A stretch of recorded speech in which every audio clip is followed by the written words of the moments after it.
Recording का message है screen share. हाँ मैम।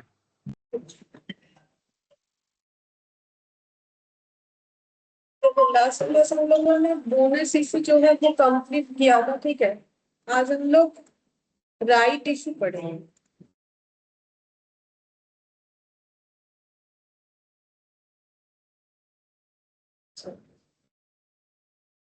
राइट इशू जो है वो भी एग्जिस्टिंग शेयर होल्डर को ही किया जाता है, ठीक है। एग्जिस्टिंग शेयर होल्डर को किया जाएगा बोनस के तरह ही, लेकिन बोनस में जैसे फ्री में शेयर मिलता है, लेकिन राइट शेयर फ्री में नहीं मिलता है, ठीक है। कैसे मिलेगा? कंसेशनल रेट पे। कंसेशनल रेट पे मिलता है, ठीक है।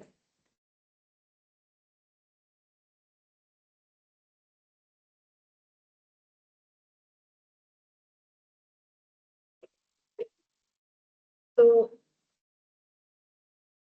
एक फिक्स पीरियड ऑफ टाइम के अंदर ही होगा। वो बोनस के केस में भी होता है, ऐसा थोड़ी है कि अनलिमिटेड टाइम हम लोग बोनस एक्सेस कर सकते हैं, नहीं। जितने दिन के अंदर लेना है, मतलब कंपनी तो वैसे बोनस देती है, उसका छोड़ो, वो तो सब कोई लेगा ही, वो कोई ना नहीं बोलेगा। लेकिन राइट शेयर क्योंकि खरीदना पड़ेगा, भले ही कम पैसे में हो, अगर किसी को नहीं लेना है नहीं भी ले सकता है ना।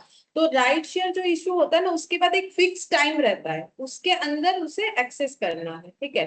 फिक्स टाइम के अंदर, ये वाला लिख देते हैं, फिक्स्ड टाइम के अंदर जो है लेना होता है। अच्छा, अब देखो, राइट इशू कंपनी कब कर सकती है? कंपनी जब फर्दर पब्लिक इशू करती है तब भी राइट इशू कर सकती है, मतलब करना पड़ता है। अगर कंपनी नहीं करना चाहती, मतलब मैं ऐसा होता है, देखो, सबसे पहले कंपनी जब मार्केट में आती है, पहली बार लिस्टेड कंपनी होती है, तब वो क्या इशू करती है? आईपीओ। आईपीओ का मतलब इनिशियल पब्लिक ऑफर, पहला बार, ठीक है। तब क्या कोई राइट शेयर या फिर बोनस शेयर का कंसेप्ट आ सकता है? नहीं। तब तो कोई एग्जिस्टिंग है ही नहीं, कंपनी तो नया नया है। अब कंपनी, फिर उसके बाद भी तो कंपनी का पैसे का जरूरत हो सकता है, तो कंपनी अगर पैसा अपने एग्जिस्टिंग शेयर होल्डर से ही सिर्फ रेज करना चाहती है, तो वो सिर्फ राइट इशू करेगी। मतलब मीटिंग बुलाएगी, मीटिंग बुला के बोलेगी कि बिजनेस में पैसे का जरूरत है, तो बोलेगी कि आप लोग मेरे पहले से शेयर होल्डर हो, आप लोगों से ही मुझे पैसा रेज करना है। अगर आप लोगों से पैसा रेज करना है, तो कंपनी सिर्फ उनको ही शेयर ऑफर करेगी जो उनके ऑलरेडी एग्जिस्टिंग शेयर होल्डर है, तो फिर वो क्या होता है? राइट इशू, ठीक है। और कंपनी ऐसा भी कर सकती है, अगर कंपनी फिर से शेयर इशू करना चाहती है, एफपीओ जिसे बोलते हैं, ठीक है, फॉलो पब्लिक ऑफर या फिर फर्दर पब्लिक ऑफर भी बोलते हैं, तो फिर उसमें क्या होता है? पब्लिक ऑफर आ गया बात, ठीक है। तो क्या सिर्फ एग्जिस्टिंग शेयर होल्डर को ही दिया जाएगा? सबको, ठीक है। लेकिन उसमें एक कंडीशन होता है, क्या होता है? पहले इनिशियली किसे दिया जाएगा?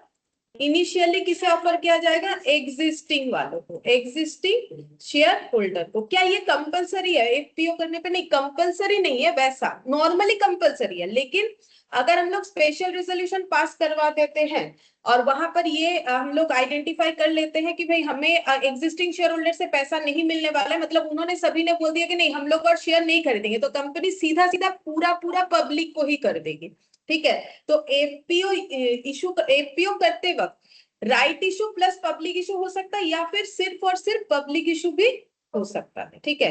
तो लेकिन इनिशियली एग्जिस्टिंग शेयर होल्डर, क्योंकि हम लोग तो राइट शेयर पढ़ेंगे, तो वही हम समझाएंगे कि इनिशियली एग्जिस्टिंग शेयर होल्डर को क्यों इशू किया जाता है, ठीक है। और ये भी रेशियो में ही होता है, फिक्स टाइम के अंदर लेना है, और रेशियो जैसे बोनस का रेशियो होता है, वैसे राइट शेयर भी रेशियो में दिया जाता है, ठीक है। डिस्काउंटेड या कंसेशनल रेट पे बोला जाता है। अच्छा, अब इनके पास अब जो राइट शेयर है, राइट शेयर जो है वो एग्जिस्टिंग शेयर होल्डर ले भी सकता है, नहीं भी ले सकता है, बेच भी सकता है किसी और को अपना राइट्स, या फिर आधा बेच सकता है, मतलब थोड़ा बेच सकता है, पार्टली बेच सकता है, या फिर पार्टली जो है, हाँ, ले सकता है, ठीक है। तो पहले ये बता देते हैं कि ये क्यों किया जाता है, फिर वो जो भी पॉइंट बोला वो भी लिखवा देंगे, ठीक है। तो देखो, जैसे मान लो कि एक एग्जाम्पल से समझाते हैं। हाँ, जैसे मान लो कि ये कंपनी का बैलेंस शीट है, ठीक है। अब इसमें इक्विटी शेयर कैपिटल है,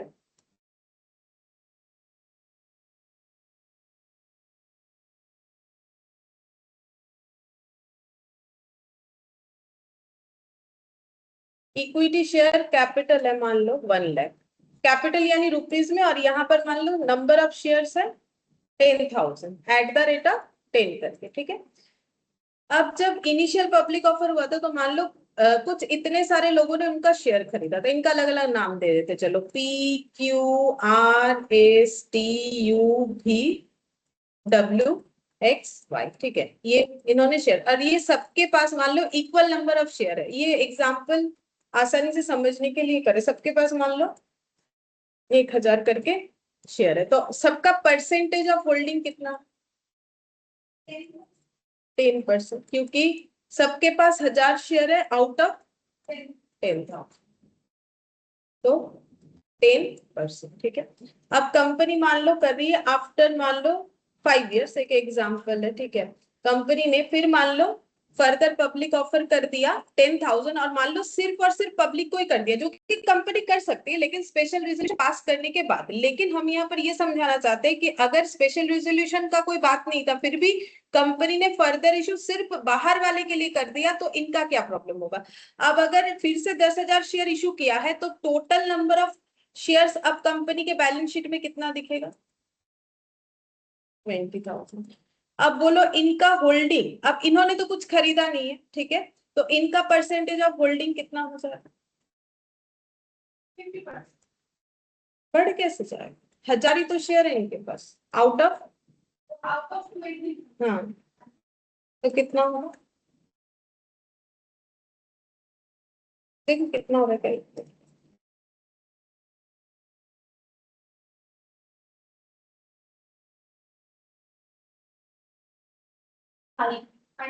5%। না আমরা তো এক একজনের বের করছি, নালে कंपेयर করতে পারবে।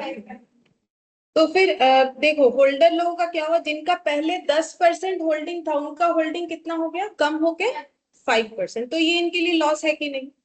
लॉस है ना, क्योंकि ये तो एग्जिस्ट, मतलब क्या, कंपनी जब पहली बार मार्केट में लिस्टेड हुई थी तो इन लोगों ने तो कंपनी पे भरोसा किया था। अब कंपनी का अगर ग्रोथ अच्छा हो गया, क्या इनको इग्नोर करके इनका परसेंटेज ऑफ होल्डिंग कम कर दे? ये तो सही बात नहीं है ना।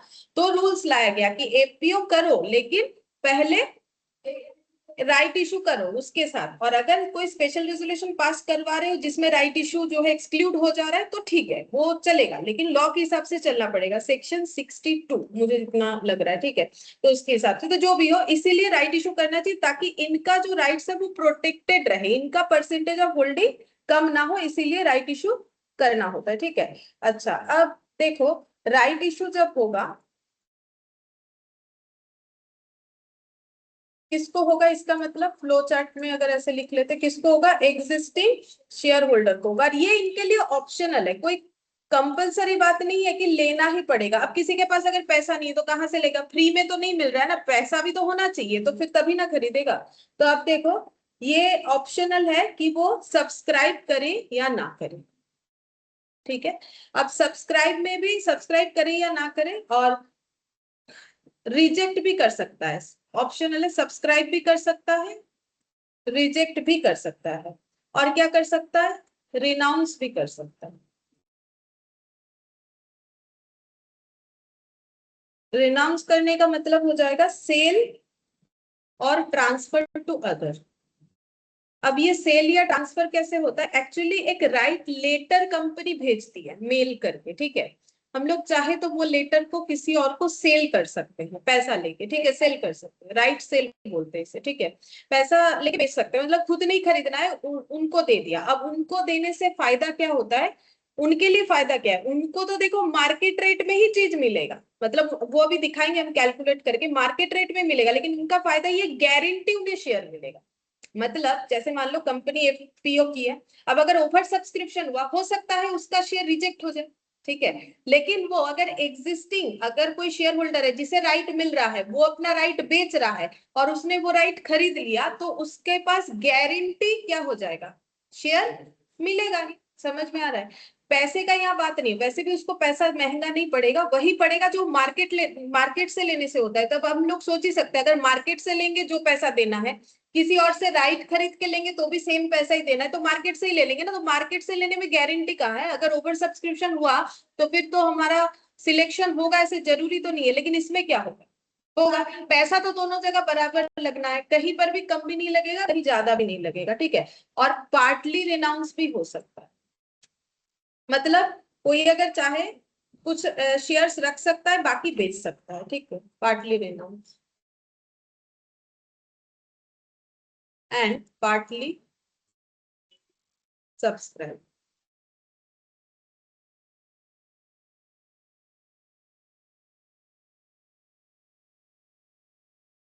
और राइट इशू हमेशा लेकिन न्यू इशू ही होता है, मतलब फ्रेशली हो रहा है, ठीक है, but not free of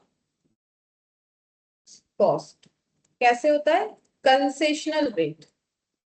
concessional rate का मतलब, हाँ, मतलब लेस देन मार्केट प्राइस का बात हो रहा है, ठीक है। इसका मतलब ये नहीं है कि कंपनी शेयर प्रीमियम में इशू नहीं कर सकती, मतलब जैसे मान लो कंपनी का नॉमिनल वैल्यू है शेयर का 10 रुपए, कंपनी इशू प्राइस रख रही है 12 रुपए, तो कैसा इशू हो रहा है? प्रीमियम में। अब अगर तुम लोग सोचोगे फिर कंसेशनल रेट कहाँ से हो गया, तो कंपनी का शेयर तो पहले से ही मार्केट में लिस्टेड है, ठीक है। अब मान लो वो शेयर है मार्केट में चल रहा है 15 रुपीज का, ठीक है। अब इन जब खरीदेगा राइट इशू, मतलब राइट शेयर जब खरीदा जाएगा तो कितना देना पड़ेगा, तो फिर हुआ ना कम पे। कंसेशनल रेट मतलब मार्केट प्राइस से लेस में चल रहा है कि नहीं वो देखना है, इशू प्राइस के साथ कोई कंपैरिजन नहीं है यहाँ पर। कंसेशनल रेट का मतलब मार्केट प्राइस से कम में मिलेगा, इशू प्राइस से कोई लेना देना नहीं है, शेयर है एट अ प्रीमियम ही। तो अब इशू प्राइस मान लो पार में है 10 रुपए, मार्केट में चल रहा है 15, तो थोड़ा ज्यादा बेनिफिट है यहाँ पर। जैसे बेनिफिट कितना हो रहा है यहाँ पर, कंसेशनल रेट कितना हो रहा है? नहीं, मतलब कंसेशनल रेट में बेनिफिट, कंसेशनल रेट 12 है, सॉरी, हाँ, बेनिफिट कितना मिल रहा है? 3। तो इसको हम कंसेशनल रेट नहीं, हम लिख देते हैं डिफरेंस, लिख देते हैं। यहाँ पर डिफरेंस कितने रुपए का हो रहा है मार्केट प्राइस से के हिसाब से? 3, ठीक है। यहाँ पर कितने का हो रहा है? 5, ठीक है। और अगर मान लो डिस्काउंट में इशू हो रहा है 8 रुपए में, ठीक है, तो फिर कितना डिफरेंस होगा? सेम। हर केस में कंसेशनल रेट का मतलब मार्केट प्राइस से कम होना चाहिए। अब देखो हर जगह पे मार्केट प्राइस से कम हुआ, ये इशू प्राइस से कोई लेना देना नहीं। अब तुम लोग सोचोगे 8 में है तो फायदा ज्यादा है क्योंकि नॉमिनल से कम है, ये है तो बिल्कुल फायदा नहीं है, ये है तो एक्स्ट्रा देना पड़ रहा है, कहाँ कंसेशनल रेट। ये ऐसा मत करो, बिकॉज नॉमिनल वैल्यू के साथ कंपेरिजन करना ही नहीं है मुझे, इशू प्राइस के साथ मार्केट। हाँ, तो ये हो गया कंसेशनल रेट। अच्छा, अब यहाँ पर हमें दो चीज पढ़ना है, एक होता है एक्स राइट प्राइस और एक होता है कम राइट प्राइस, ठीक है, excluding right price. X right price और एक होता है कम, इसमें इधर साइड में लिखेंगे कम राइट। कम मतलब cumulative of right. X right price का मतलब after right issue market price, और ये वाला होता है before right issue market price.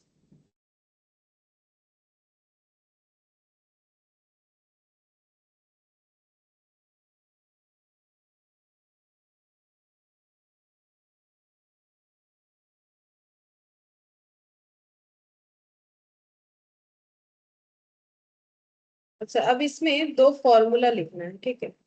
ये तो, ये कैसे कैलकुलेट होगा फिर फॉर्मूला में समझा देंगे। इसमें लिखो cum right value of shares equal हो जाएगा number of existing shares, number of existing shares into market price per share, market price per share.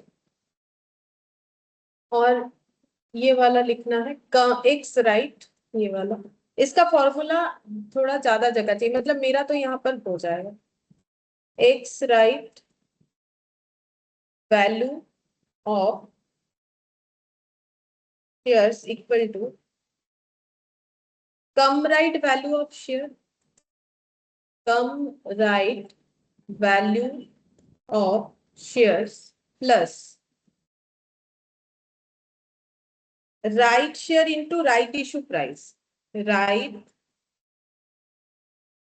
Share into right issue price bracket close divided by number of existing shares plus number of right shares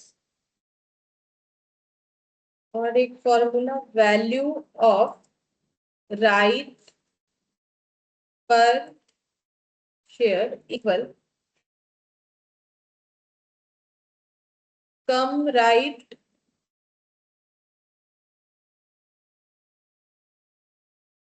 value of share minus ex right value of share.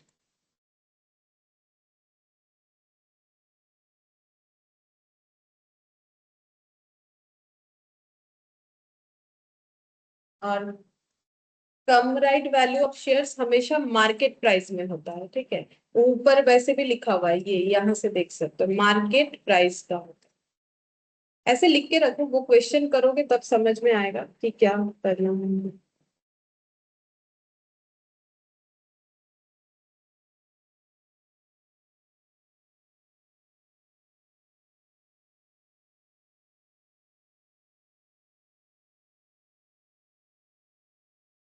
और journal entry लिखना है right issue का, normal share की तरह ही होता है, ठीक है।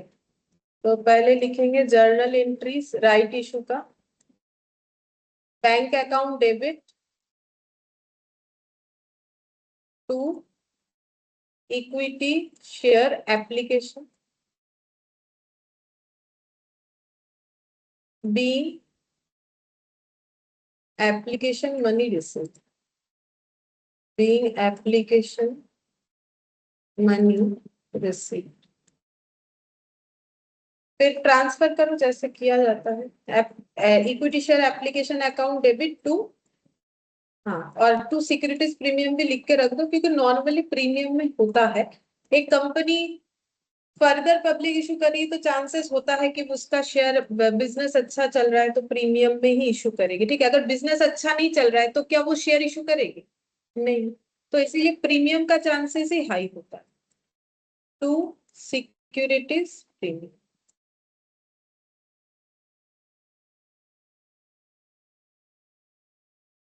B application money transfer to share capital.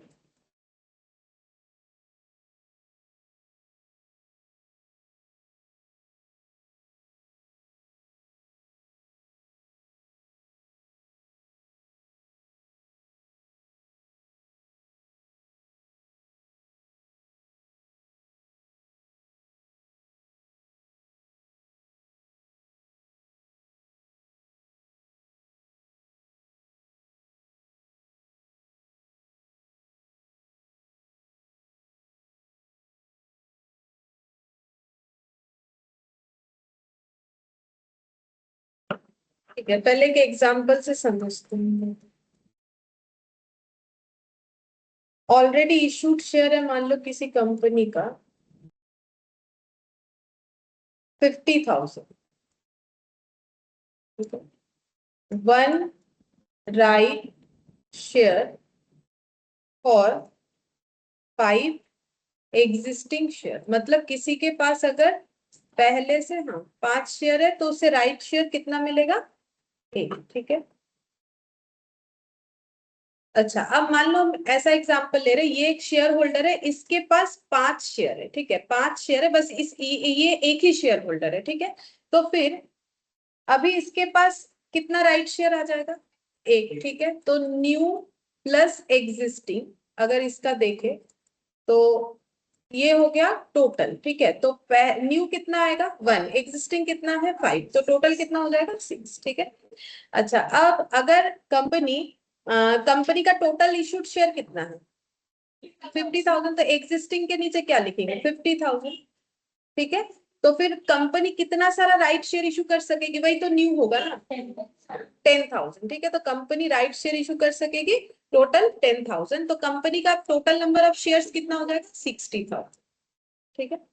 अच्छा, अब मान लो कि राइट इशू प्राइस, मतलब जो इशू प्राइस मैंने अभी बताया ना, जैसे कंपनी का नॉमिनल वैल्यू शेयर का 10 है तो इतना, तो मान लो कि इशू प्राइस कितना है, 12। मतलब कोई भी राइट खरीदेगा, जैसे इनको खरीदना है एक शेयर, तो कितना रुपए देना पड़ेगा, 12 रुपीज। ठीक है। लेकिन इस समय पे मार्केट प्राइस जो चल रहा है वो चल रहा है कितना, 15 रुपीज। ठीक है। अच्छा, अब मुझे एक चीज बोलो कि ये जो शेयर होल्डर है, ठीक है, इसके पास अभी कितना शेयर्स हो गया, 6। ठीक है। और पहले देखो, इसने पहले कितने सारे शेयर्स है इसके पास, एग्जिस्टिंग 5 शेयर्स है। ठीक है। अभी मार्केट प्राइस कितना चल रहा है, 15।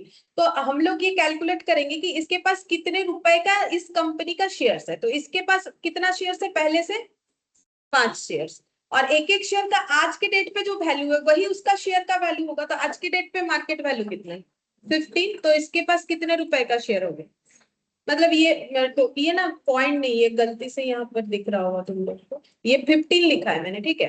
अच्छा, अभी ये पहले ये एग्जिस्टिंग शेयर का वैल्यू, ठीक है, प्लस अभी नया शेयर कितना लिया, एक मिला उसे, ठीक है, राइट के हिसाब से, और उसका वैल्यू कितना है, उसके लिए तो 12 है, बाकी जो नॉर्मल पब्लिक खरीदेगी उसके लिए 15 है। हम तो इसके लिए कैलकुलेट कर रहे हैं। ठीक है। और अभी इसके पास टोटल शेयर्स कितना है, 6। 1 नंबर ऑफ शेयर्स, 1 + 5 6। तो अब बोलो कि इसके पास 75 रुपए का शेयर है प्लस 12 रुपए का शेयर है, टोटल 6 शेयर है। तो फिर कितना हो जाएगा, तो कितना आएगा, 14.5। तो इसके शेयर का एवरेज वैल्यू कितना हो गया, ये एवरेज वैल्यू क्यों हुआ समझ में आ रहा है, क्योंकि एवरेज ही तो हुआ ना, ये तो एवरेज हुआ, दो वैल्यू इसीलिए डिवाइडेड बाय 2। ठीक है, तो एवरेज वैल्यू हो गया। तो इसको हम लोग क्या बोलते हैं, ये वाला क्या निकला पता है, देखो अभी यहाँ पर फॉर्मूला के साथ मैच करो, कौन से फॉर्मूले में जा रहा है बता सकते हो, तो ये बता सकते हो ये क्या वैल्यू निकला। देखो अभी मैंने 2-3 फॉर्मूला लिखवाया ना, शायद 3 फॉर्मूला लिखवाया, इसमें से जो बड़ा वाला फॉर्मूला था ये क्या निकल के आया फिर, x right value of shares, मतलब आफ्टर राइट इशू ही तो हुआ, राइट इशू होने के बाद इसके पास जो शेयर है जितने सारे भी, उसका एक एक शेयर्स का वैल्यू कितना हो गया। तो अब वो फॉर्मूला याद करना कोई बड़ा बात नहीं है। ठीक है, मतलब वो लिखना पड़ेगा तुम लोग को, फॉर्मूला तो समझा दिया मैंने कैसे करके हो रहा है, क्यों हो रहा है, कि इसका राइट इशू होने के बाद शेयर का वैल्यू कितना हो गया। ये क्या बोलेगा, मेरे पास 5 शेयर है जिसका मार्केट वैल्यू चल रहा है 15, तो मेरे पास 75 रुपए का शेयर है। मेरे पास एग्जिस्टिंग 5 शेयर होने के लिए मेरे पास एक शेयर आया, मैंने लिया। ठीक है, अगर ये राइट नहीं लेता है तो बात अलग है, इसने एक राइट इशू ले लिया, तो फिर उसका तो पड़ा इसको 12 रुपए। ठीक है, तो इसका फिर इसका मतलब टोटल इसके पास कितना शेयर हो गया, 87 रुपीज का शेयर हो गया, और total number of share quantity में 6। तो फिर एक एक शेयर्स का वैल्यू हो गया आफ्टर राइट इशू 14.5। ठीक है। अब इसका मतलब वैल्यू ऑफ राइट कितना हो रहा है, देखो मैंने तुम लोग को फॉर्मूला लिखवाया, लेकिन पहले समझ लो फिर फॉर्मूला से चेक करेंगे। वैल्यू ऑफ राइट, तो 15 रुपए का शेयर 14.5 का हो गया, मतलब मार्केट में जो शेयर 15 रुपीज का पड़ रहा है, अभी शेयर का वैल्यू इसके लिए कितना हो गया, 14.5। तो फिर जो ये जो ट्रांसफॉर्मेशन हुआ उसकी वजह से चेंजेस जो हुआ वही मेरा हो जाता है वैल्यू ऑफ राइट, जो कि कितना आ रहा है, 0.5। ठीक है। अब देखो, बोलो, ये राइट्स का वैल्यू है, मतलब वैल्यू ऑफ राइट्स का मतलब है कि देखो इसके पास ये 5 शेयर था तभी तो इसे ये एक शेयर मिला कंसेशनल रेट पे, तो ये राइट ऐसे ही नहीं मिला, इसके लिए इसको कितना वैल्यू पेयर करना पड़ेगा, मतलब ये बोल सकता है कि मेरे पास जो राइट है उसका वैल्यू कितना है, क्योंकि बाकी जिसको 15 रुपए देना पड़ेगा मुझे कितना देना पड़ेगा, तो फिर मेरा मुझे जितना कम देना पड़ रहा वही तो मेरे पास वैल्यू है। जैसे कभी गुडविल पढ़े हो, गुडविल जैसे देखो सेम सेक्शन में रहके कोई मान लो मंथली 10,000 कमाता है, सेम सेक्शन में कोई मंथली 12,000 कमाता है, ठीक है, मंथली हो ईयरली जो भी एग्जाम्पल, तो अब वो 2,000 एक्स्ट्रा कमा रहा है, ठीक है, जबकि ये 2000 उससे कम, एक ही जगह एक ही तरीके का बिजनेस, सारा लोकेशन सब कुछ एक है, या फिर लोकेशन वगैरह छोड़ो इधर उधर होता है तभी तो गुडविल का इम्पैक्ट आता है। गुडविल बहुत सारे रीजन से होता है, कस्टमर, हाँ तो फिर हाँ हो सकता है बहुत अच्छा उसका पुराना बिजनेस है, बहुत नाम है, ठीक है, गुड बिहेवियर है, तो अब उसको 12,000 कमाने के लिए ना और 2,000 कमाने के लिए उसको कैपिटल लगाना पड़ेगा। मान लो उसको 5,000 कैपिटल लगाना पड़ेगा, जो वो बिना कैपिटल लगाए कमा सकता है, तो उसका गुडविल का वैल्यू कितना हो गया? 5,000। समझ में आया उसका गुड। वैसे ही अब देखो इसको, इस मार्केट में जो सबको 15 पड़ रहा है, इसको कितना पड़ रहा है? तो फिर इसका ये बोल सकता है ना, मुझे जो कम मिल रहा है, अगर कोई पूछे उसका वैल्यू कितना है रुपीज में, तो वो कितना बताएगा? 0.5। इसीलिए इसको बोलते हैं वैल्यू ऑफ राइट। अब चेक करो वैल्यू ऑफ राइट का फॉर्मूला जो मैंने लिखवाया था, तो वही लिखवाया। अब तो कम राइट का मतलब क्या लिख पाया? Before right issue market price कितना था? 15। ठीक है, और एक्स राइट का मतलब after right issue market price कितना हो गया? 14.5। ठीक है, ये हो जाएगा। तो ये हो गया वैल्यू ऑफ राइट्स। अच्छा, अब अगर इससे कोई राइट खरीदना चाहे, मतलब मान लो ये बोलेगा कि मुझे शेयर नहीं लेना है, मुझे अपना राइट्स अगर बेचना है, तो ये वैल्यू ऑफ राइट्स इस तरीके से निकालेगा, मतलब कितने में बेचे, राइट जो है वो कितने में बेचे, उसके लिए उसको क्या निकालना पड़ेगा? Value of rights. तो ये 0.5 हो गया वैल्यू ऑफ राइट्स पर शेयर, क्योंकि 14.5 पर शेयर है, 15 पर शेयर है। अब राइट क्यों मिल रहा है? Because of 5 existing shares. ठीक है, तो एक शेयर्स का वैल्यू अगर 0.5 है, तो टोटल वैल्यू कितना हो जाएगा? 5 शेयर्स।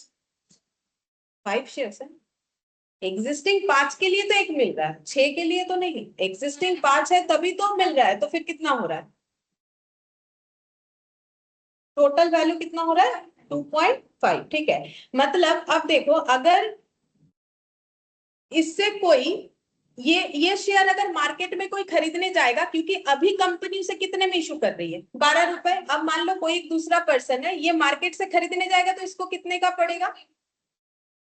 12 रुपीज। ठीक है, इशू प्राइस हो गया। अब देखो, मतलब इसको मुझे ऐसे समझना है, देखो अब 15 नहीं, 15 मार्केट प्राइस जो है, ये मार्केट में ऑलरेडी शेयर इशूड है, ये तो फर्दर इशू हो रहा है ना, फर्दर इशू हो रहा है, तभी तो राइट शेयर का बात आ रहा है। मार्केट में ऑलरेडी ये शेयर लिस्टेड है, जैसे आईपीओ जब होता होगा तो कोई राइट इशू का कंसेप्ट नहीं आएगा ना, कोई एग्जिस्टिंग शेयर होल्डर ही तो नहीं है, ये शेयर, ये कंपनी ऑलरेडी मार्केट में लिस्टेड है, अब इसके बाद ये राइट इशू कर रही है, तो जब मार्केट में ये लिस्टेड है कितना है? 15, तब तो कोई समझेगा ना कि कंसेशनल रेट पे दे रहा है कि नहीं दे रहा है। भाई मार्केट में ये कंपनी का शेयर ऑलरेडी कितने में चल रहा है?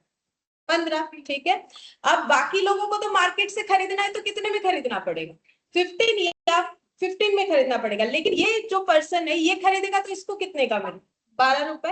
अब ये जब काउंट कर रहे हैं हम लोग इसका शेयर, तो एक एक शेयर होल्डर के लिए उसका शेयर का प्राइस, इस हिसाब से अगर हम लोग देखें, तो पर शेयर का वैल्यू आफ्टर राइट इशू कितना हो जा रहा है मार्केट में?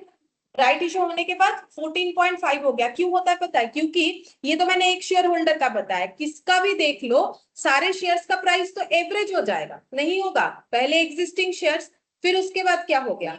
ठीक, ठीक है, अगर तुम लोग फर्दर इशू एक बार भूल जाते हो, मान लो सिर्फ और सिर्फ कंपनी ने राइट इशू ही किया, मतलब एग्जिस्टिंग शेयर होल्डर को ही इशू किया, पहले ये समझो, तो सारे एग्जिस्टिंग शेयर होल्डर ने अगर शेयर खरीदा, तो उसके बाद शेयर का प्राइस एवरेज करोगे तो कम नहीं हो जाएगा? बोलो, ये बात समझ में आ रहा है कि नहीं? एक शेयर होल्डर से अगर एक के जगह 5 भी शेयर होल्डर हो, किसी के पास कितना भी शेयर्स हो, सभी का, तो अब मान लो ये मैंने 5 से किया, ये तुम लोग 6 से कर लो, या फिर मान लो देखो, जैसे 5 के लिए एक मिलेगा, तो मान लो किसी के पास 15 शेयर है, ठीक है, तो अगर किसी के पास एग्जिस्टिंग 15 शेयर है, उसे कितना राइट शेयर मिलेगा? 3। तो 15 शेयर का वैल्यू कितना है? 15 करके, ठीक है, 3 राइट शेयर मिला, 12 रुपए करके उसका प्राइस है, और नीचे कितना हो जाएगा? 15 + 3। ये भी कैलकुलेट करके कितना आएगा? सिर्फ थोड़ी ना इसके लिए होता है, 14.5 ही आएगा, चाहो तो चेक करके देख लो कितना आता है। 15 × 15 +36 /18 आ रहा है ना? वो सभी के लिए होगा। जैसे हम लोग, अगर हम लोग ही सब कोई शेयर होल्डर है, कंपनी राइट इशू कर रही है, तो आफ्टर राइट इशू शेयर का प्राइस कितना हो जाएगा? एवरेज होके इतना हो जाएगा। तो ये जो एक एक शेयर होल्डर के लिए हो रहा है, कंपनी के लिए भी तो यही केस होगा ना, कि मेरा इतना सारा शेयर्स, इतना शेयर का वैल्यू। अब कंपनी क्या करेगी? इसका शेयर सब एड ऑन करेगी, तब भी क्या आएगा? 14.5 नहीं आएगा? कुछ भी करो, इंडिविजुअली एक शेयर होल्डर का काउंट करो तभी 14.5 आएगा, सबका मिला के काउंट करो तब भी क्या आएगा 14.5 आएगा। तो कंपनी के लिए राइट इशू होने के बाद शेयर का प्राइस ही कितना हो जाएगा। तो उसीलिए तो इसको बोलते हैं x right value of shares after right issue. अब हम यहाँ पर बोल रहे हैं कि देखो, अब अगर हम इसके साथ फर्दर इशू पॉइंट भी लेके आते हैं, मतलब पब्लिक को भी ऑफर कर रहे हैं, तो अगर कोई पब्लिक है, मान लो इसको शेयर खरीदना है, अब ये सोच रही है हम मार्केट से खरीदेंगे तो मुझे कितना रुपए लगेगा 15, ठीक है। 15 नहीं, एक्चुअली देखो इसको ऐसे समझना है, 15 तो ये पहले से ही चल रहा है, लेकिन राइट इशू होने के बाद इसका प्राइस कितना 14, राइट इशू होने के बाद कितना हो रहा है 14.5 हो जा रहा है, ठीक है। अब देखो मैंने जैसे बोला कि ये मान लो अपना राइट बेचना चाहता है, तो ये कितने में बेचे, इसको पता भी तो होना चाहिए कितने में बेचे। तो ये क्या बोलेगा कि एक एक शेयर का वैल्यू कितना आ रहा है, इसका एक एक शेयर का राइट वैल्यू कितना आ रहा है 0.5, ठीक है। तो वो एक राइट बेच सकता है, तो एक राइट का वैल्यू कितना हो जाएगा 2.5। क्यों, सुनो, ऐसा मत सोचो कि एक राइट का कम होगा, 5 शेयर था, 5 शेयर था तभी इसको एक शेयर मिला था, इसके पास 5 शेयर था तभी, तो 5 शेयर का राइट वैल्यू कितना है 2.5, ठीक है। अब देखो ये मार्केट में लेगा तो इसके लिए इशू प्राइस कितना है अभी, अभी अभी तो कंपनी फर्दर इशू जब कर रही है 12, ठीक है, और यहाँ पर 2.5 रुपए इसको देगा, अगर इसके पास से राइट खरीदेगा तो टोटल कितना हो गया। तो इसके लिए कम नहीं हुआ, ना तो कम हुआ ना तो ज्यादा, जो हम पहले बता रहे थे कि इसके लिए कम भी नहीं होगा इसके लिए ज्यादा भी नहीं होगा, बस इसे गारंटी मिलेगा कि अगर हम इससे राइट खरीद लेंगे तो मुझे कंफर्म है कि मुझे क्या मिलेगा। हाँ, एक्चुअली पहले राइट इशू होगा फिर ही पब्लिक ऑफर होगा, अभी मैंने बोला ना पहले तो राइट इशू का राइट प्रोटेक्टेड करना पड़ेगा, तो राइट इशू होने के बाद शेयर का प्राइस मार्केट में कितना हो गया है, ठीक है। हाँ, हाँ, बाकी सब सेम रहेगा, बाकी सब सेम नहीं रहेगा तो कोई इससे खरीदेगा ही नहीं ना। 14.5 हो गया, अब मार्केट में जो कोई, अब तुम लोग अगर सोच रहे हो ये 15 क्या है, ये 15 तो पहले से जब आईपीओ इशू हुआ था तब से लेके आज तक का जो लिस्टिंग प्राइस है वो निकल के आया है, कितना, रोज ही तो चेंज होते रहता है ना, रोज चेंज होते रहता है।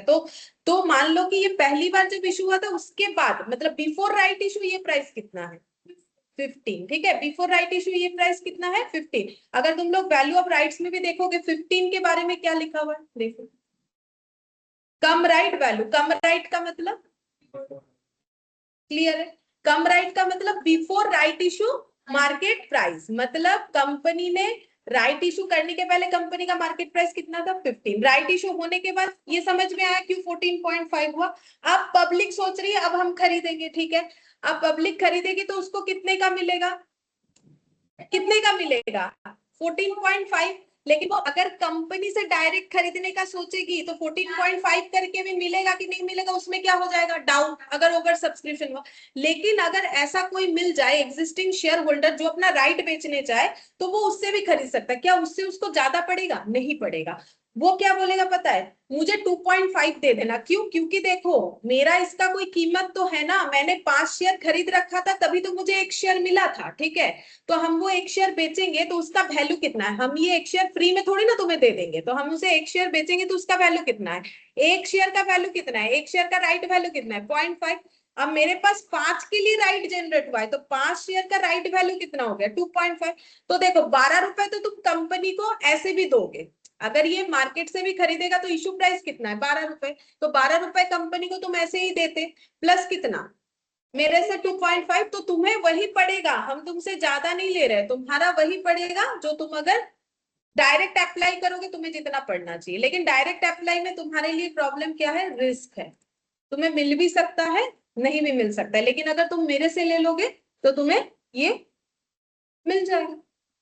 तो ये सारे कंसेप्ट समझ में आए, देखो राइट, एक्स राइट का मतलब बस लैंग्वेज याद रखना, एक्स मतलब एक्सक्लूडिंग राइट, ठीक है, cumulative before right issue market price after right issue market price. Cum right value का मतलब ये देखो number of existing share into market price. अब एक एक्स राइट वैल्यू ऐसे करके निकलेगा, ये फॉर्मूला भी समझा दिया, वैल्यू ऑफ राइट्स का भी मतलब मैंने समझा दिया। तो ये तो कंसेप्ट था, बाकी क्वेश्चन कैसे होता है वो देखो।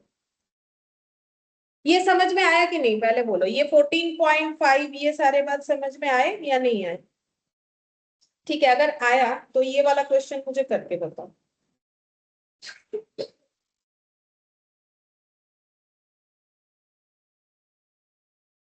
लिखो Z limited had 1 lakh equity share of 10 each. Z limited had 1 lakh equity share at the rate of 10 each. Market price is rupees 50. Z Limited issue right share in the ratio of 2:5 at a price of rupees 30. Find X right value of share, value of right और पास journal entries. ये 3 चीज find out करो.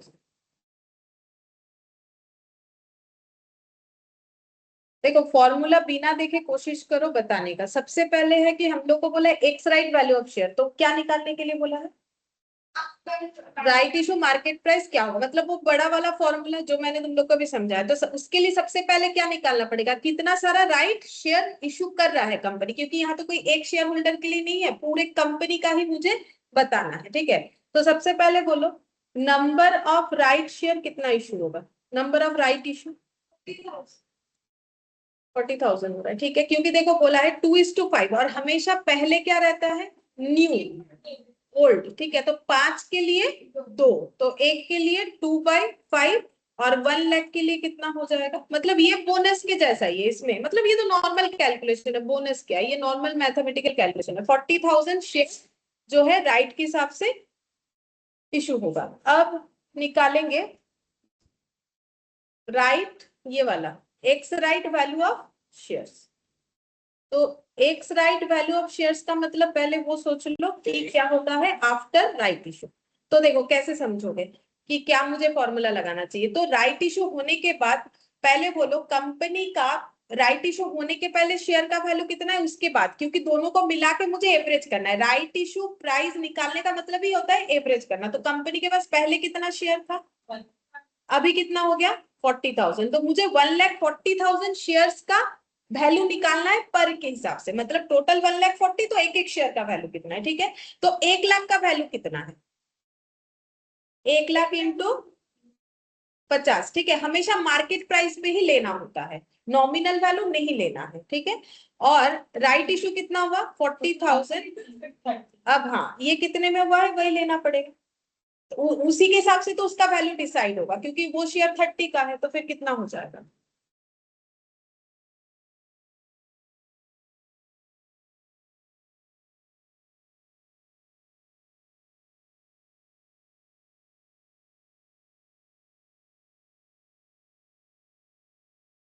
ये कितना? 50 लाख.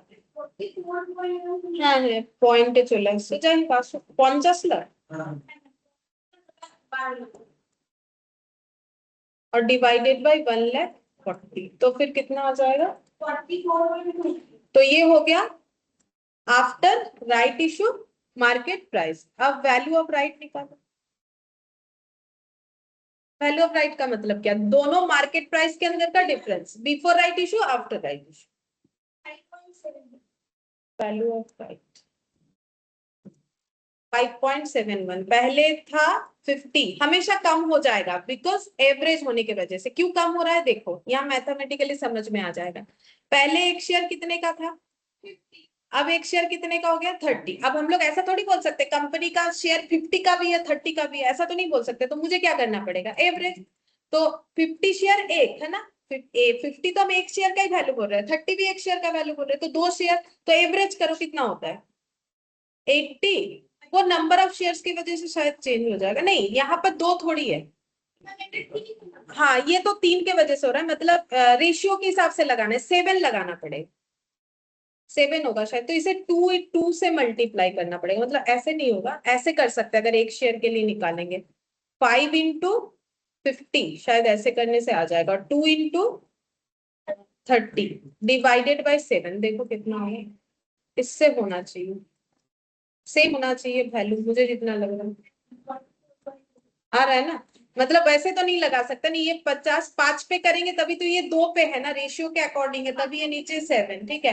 मतलब company बोलेगी क्योंकि 5 उसने रेशियो में 5 लगा दिया ना, तो 5 नहीं करोगे तो राइट शेयर कैसे लगाओगे, जैसे मैंने 1 1 कर दिया, राइट शेयर का रेशियो तो मैंने 1 1 रखा नहीं है, तो इधर 1 और इधर 1 तो दिखा नहीं सकते ना, गलती क्या हुआ था। हम बोल रहे थे एक पुराना शेयर एक न्यू शेयर, लेकिन एक पुराने के बदले एक न्यू तो मिल ही नहीं रहा है, तो एवरेज करोगे तो अलग ही आंसर आएगा ना, कैसे वो वाला आ जाएगा जो यहाँ आ रहा है। तो 5 शेयर के बदले 2, तो 5 शेयर का वैल्यू था 250 रुपए, 2 शेयर का होता है 60, टोटल 7 शेयर का। तो इसका मतलब हमेशा देखना कि राइट शेयर इशू होने के बाद अगर कभी भी राइट शेयर इशू हो रहा है, ध्यान रखोगे तो कंपनी का शेयर का प्राइस क्या हो जाएगा, पहले से कम, मार्केट प्राइस के अकॉर्डिंग, ठीक है।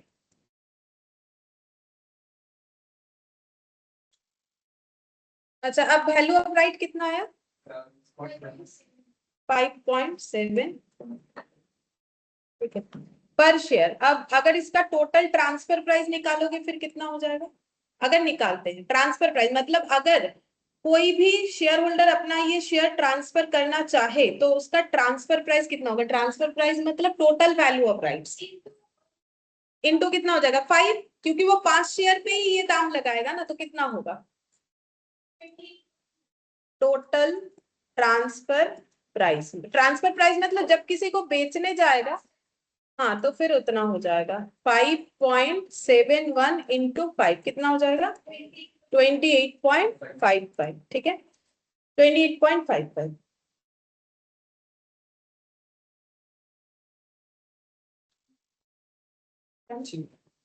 না এখন তো জানি দিলেও যেতে পারে চাকরি পেট করবে ওদের সাথে কথা হলো আচ্ছা।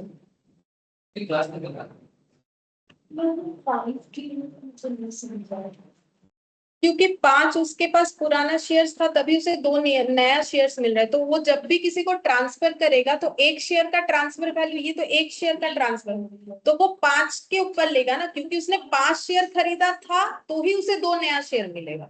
उसके पास 7 शेयर है तो उससे क्या फर्क पड़ता है, वो अगर मैंने अपना राइट तुम्हें बेचना है, ठीक है, मेरे पास मान लो 5 शेयर था, तो कंपनी ने मुझे 2 राइट शेयर दिया, मैंने बोला हम 2 ही तुमको बेच देंगे, लेकिन हम कितने में बेचे, मुझे कितने में बेचना चाहिए, तो मेरा वैल्यू ऑफ राइट्स कितना आ रहा है, जो मार्केट में 50 का शेयर था उसका वैल्यू अभी कितना हो गया 44.29, तो राइट के वजह से वैल्यू में क्या चेंजेस आया, ठीक है 5.71। अब वो फायदा मुझे क्यों हुआ था, क्योंकि मैंने पहले 5 शेयर खरीदा था, तो ये एक शेयर पे फायदा है मेरे लिए, तो मेरा टोटल 5 शेयर पे जो फायदा है वो हम चार्ज करेंगे सेल प्राइस के तौर पे, ठीक है, कि मुझे मेरा राइट लेटर कितने में बेचना है वो मुझे कैसे फाइंड आउट करना है, इस तरीके से फाइंड आउट, प्राइस निकल जाएगा फिर देन वो इनटू नंबर ऑफ शेयर्स, ये तो प्राइस निकला, यही तो इनटू 1 नंबर ऑफ शेयर्स, 5.71 ही तो प्राइस निकला, जो मार्केट प्राइस 50 शेयर का था वो अभी 44.29 हुआ, तो ये पूरे राइट के प्रोसेस की वजह से शेयर के वैल्यू में कितना गिरावट है 7 एक शेयर, तो 5.71 एक शेयर पे जो है इसको बोलते हैं वैल्यू ऑफ राइट, मतलब मार्केट राइट इशू के पहले और राइट इशू के बाद में जो शेयर का प्राइस का डिफरेंस है उसे ही हम लोग क्या बोलेंगे राइट का वैल्यू, क्योंकि वैल्यू राइट शेयर इशू हुआ बोल के ही तो वैल्यू में ये चेंजेस हुआ, तो इसी को बोलते हैं वैल्यू ऑफ राइट। अब एक शेयर का वैल्यू ऑफ राइट कितना है, मतलब इस वैल्यू को अगर रुपीज में देखे तो एक शेयर का वैल्यू ऑफ राइट कितना है, तो अब ये राइट शेयर किसी को मिला क्यों था, अगर किसी के पास मिनिमम कितना शेयर होना चाहिए, अब देखो 5 का मल्टीपल में होना पड़ेगा जो भी होना चाहिए, अब हम 5 से अगर मानते हैं तो 5 शेयर था तो 2 शेयर, अब अगर हम अपना राइट बेचे तो कितने में बेचे, अगर हम बोलेंगे कि तुमने मानो मुझसे मांगा कि मैम आपका राइट मुझे बेच दीजिए, मैंने बोला हम बेच देंगे, लेकिन कितने में बेचे, मतलब हम कितना पैसा लें राइट बेचने के लिए, जिसके वजह से तुम्हें गारंटी मिलेगा, मेरा राइट लोगे तो तुम्हें क्या गारंटीड इस कंपनी का शेयर मिलेगा, तो हम तुम्हें कितने में बेचे, तो हम ये बोलेंगे कि एक शेयर का राइट वैल्यू कितना है 5.7, मुझे राइट क्यों मिला, 2 शेयर का राइट क्यों मिला, क्योंकि मेरे पास कितना शेयर, तो फिर एक शेयर का राइट वैल्यू अगर इतना है तो 5 शेयर का राइट वैल्यू कितना है वही हम चार्ज करेंगे, वही मेरा ट्रांसफर प्राइस यानी सेल प्राइस होगा, राइट लेटर का सेल प्राइस, ये 5 इसीलिए, अब ये 5 तो एग्जाम्पल में है, अब एग्जाम्पल में 5 की जगह कुछ और भी हो सकता है ना, तो अब खरीदने वाले के लिए फिर कितना हो जाएगा प्राइस, क्या सेम हो, ऐसे तुम लोग मुझे निकाल के दिखा सकते हो जैसे मैंने तुम लोग को दिखाया। इसमें इशू प्राइस नहीं दिया हुआ है ना, इसीलिए नहीं निकाल पाओ। इशू प्राइस नहीं दिया है तब मुझे फिर से कैलकुलेट करना पड़ेगा कुछ, ताकि सेम हो। ठीक है, ये तो मार्केट प्राइस दिया है ना मैंने, इशू प्राइस तो नहीं दिया। इशू प्राइस ऐड वो वैल्यू होगा तो वो तुम लोग निकाल पाओगे, वो नहीं निकाल पाओगे। हाँ, तो वो ऐड करोगे तो नहीं निकलेगा ना, उसके लिए क्या चाहिए? इशू प्राइस प्लस ये 28.55 तब निकलेगा। तो तब कितनी? हाँ, तो फिर ये माइनस करो तो इशू प्राइस हम बता देते कितना होना चाहिए। 15.7 ऐसे कुछ होना चाहिए, 15.74। हाँ, अब ये थोड़ा ऑड फिगर है जो भी हो, ठीक है, 15.74। ये इतने में इशू होगा तो ऐसा हो सकता है। अब एंट्री बताओ। एंट्री तो आसान है। टू इक्विटी शेयर, बोलो कितना होगा? राइट शेयर का एंट्री करना है। 40,000 शेयर इशू हुआ है, कितना करके? 30। 30 है ना? और equity share application account debit to equity share capital to securities premium. तो ये 20, ये 10 और ये 30, 12 लाख। और ये कितना हो जाएगा? 4 लाख। और ये वाला 8 लाख।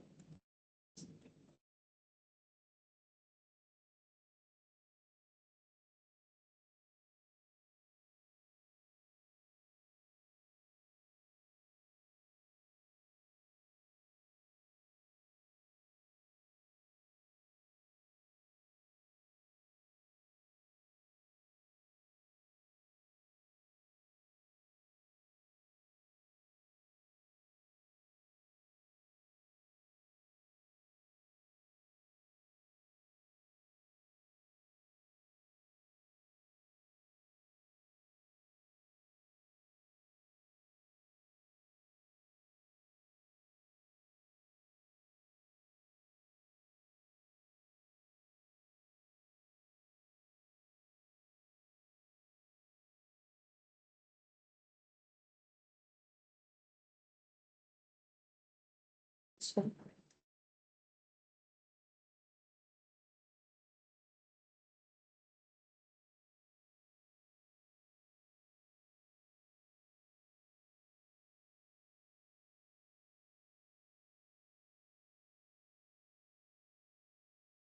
ये वाला कर illustration 5। A company offers new shares of 100 each at a premium 25% premium to existing share holder. यहाँ इशू प्राइस दिया हुआ है, यहाँ वो चीज तुम लोग चाहो तो निकाल सकते हो। ठीक है, तो कंपनी नया शेयर जो ऑफर कर रही है वो कितना करके कर रही है? 125 प्रीमियम में टू एग्जिस्टिंग शेयर होल्डर। मतलब ये राइट प्राइस भी है, मतलब राइट शेयर ही है ना, एग्जिस्टिंग शेयर होल्डर को कर रही है, तो ये मतलब कौन सा प्राइस हो गया? Issue price for existing share holder. ठीक है, on 1 for 4 basis the cum right market price का मतलब राइट इशू कितना था? 150। और कंपनी ने कितने का ऑफर कर रही है? 125। मतलब ऑलरेडी कंपनी का मार्केट में जो शेयर 150 में लिस्टेड है, कंपनी फिर से पब्लिक ऑफर कर रही है, मतलब राइट शेयर ऑफर कर रही है, तो इनको कंसेशनल मिला कि नहीं मिला? मिल रहा है। अब बोला calculate the value of right, what should be the x right market price. तो पहले क्या निकालना चाहिए, एक्स राइट मार्केट प्राइस या वैल्यू ऑफ राइट? तब तो निकालोगे वैल्यू ऑफ राइट, क्योंकि वैल्यू ऑफ राइट तो वो दोनों का डिफरेंस है। तो एक्स राइट मार्केट प्राइस निकाल के बताओ कितना आ रहा है।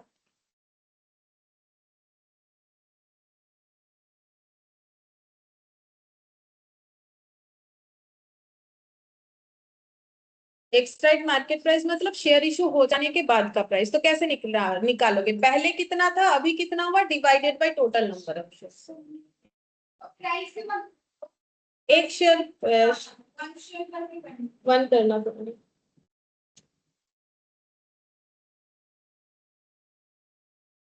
नहीं, बोला नहीं है।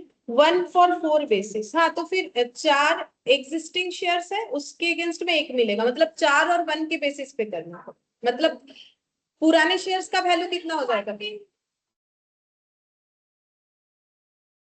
हाँ 4 into 150 होगा, मतलब नंबर ऑफ शेयर्स नहीं दिया हुआ है लेकिन जो रेशियो है उसके हिसाब से कर देंगे ना, 4 शेयर्स का 150 करके और 1 शेयर का 125 divided by 5 shares, divided by 5 share नहीं हो गए, पुराना 4 और नया 1, तो एवरेज प्राइस निकल जाएगा जो हो जाएगा एक्स राइट मार्केट प्राइस। निकालो कितना।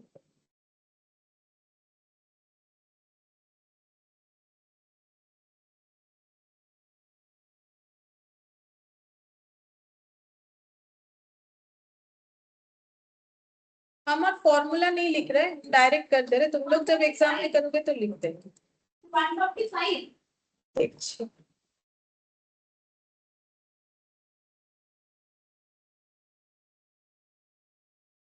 145, 150 इंटू 4 और 1 इंटू 125 डिवाइडेड बाय 4 प्लस 1, तो ये हो गया 600, 125 5, मतलब 7 था 701, 725 नहीं 7, हाँ 725 और डिवाइडेड बाय 5 कितना होगा 145, तो ये हो गया एक्स राइट वैल्यू और वैल्यू ऑफ राइट कितना हो जाएगा 5, 150 माइनस 145, तो ये कितना आ जाएगा 5। अब वो जो मैंने सिखाया था यहाँ तो इशू प्राइस दिया हुआ है, चेक करके देखो, तो वैल्यू ऑफ राइट 5, ये एक शेयर का हो गया, ठीक है।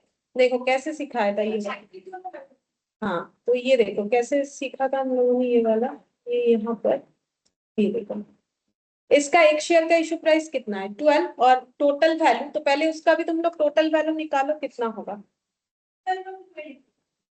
20 हो रहा है ना। देखो टोटल वैल्यू अगर निकालेंगे 5 और 4 शेयर का वैल्यू, ये एक शेयर का तो कितना हो गया 20, और इशू प्राइस कितना था,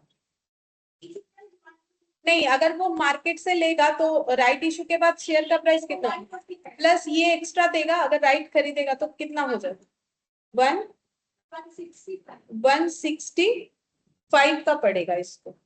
अच्छा यहाँ तब इशू प्राइस नहीं, ये हो जाना चाहिए हम लोग का 150 दिया है यहाँ पर, एक मिनट 14.5, मतलब ये इक्विवेलेंट टू इसके साथ होना चाहिए इशू प्राइस, तो 125 के साथ करना चाहिए ना, हम लोगों ने कितने के साथ कर दिया, ये 145 के साथ कर दिया है, ये तो 125 होगा ना, इशू प्राइस कितना, ये तो आ तो गया, ये तो 125, हाँ ये 125 था ना, मतलब अगर ये कंपनी से लेता है तो उसे कितने में लेना पड़ेगा, अगर कोई पब्लिक ये शेयर कंपनी से डायरेक्टली लेगा तो कितना हो जाएगा 145 में ही तो लेना पड़ेगा, और ये कंपनी से डायरेक्ट लेने से किसी और शेयर होल्डर का बात करें जो एग्जिस्टिंग नहीं, उसे कितने का पड़ेगा 145, क्योंकि राइट इशू होने के बाद शेयर का वैल्यू कितना हो गया 145।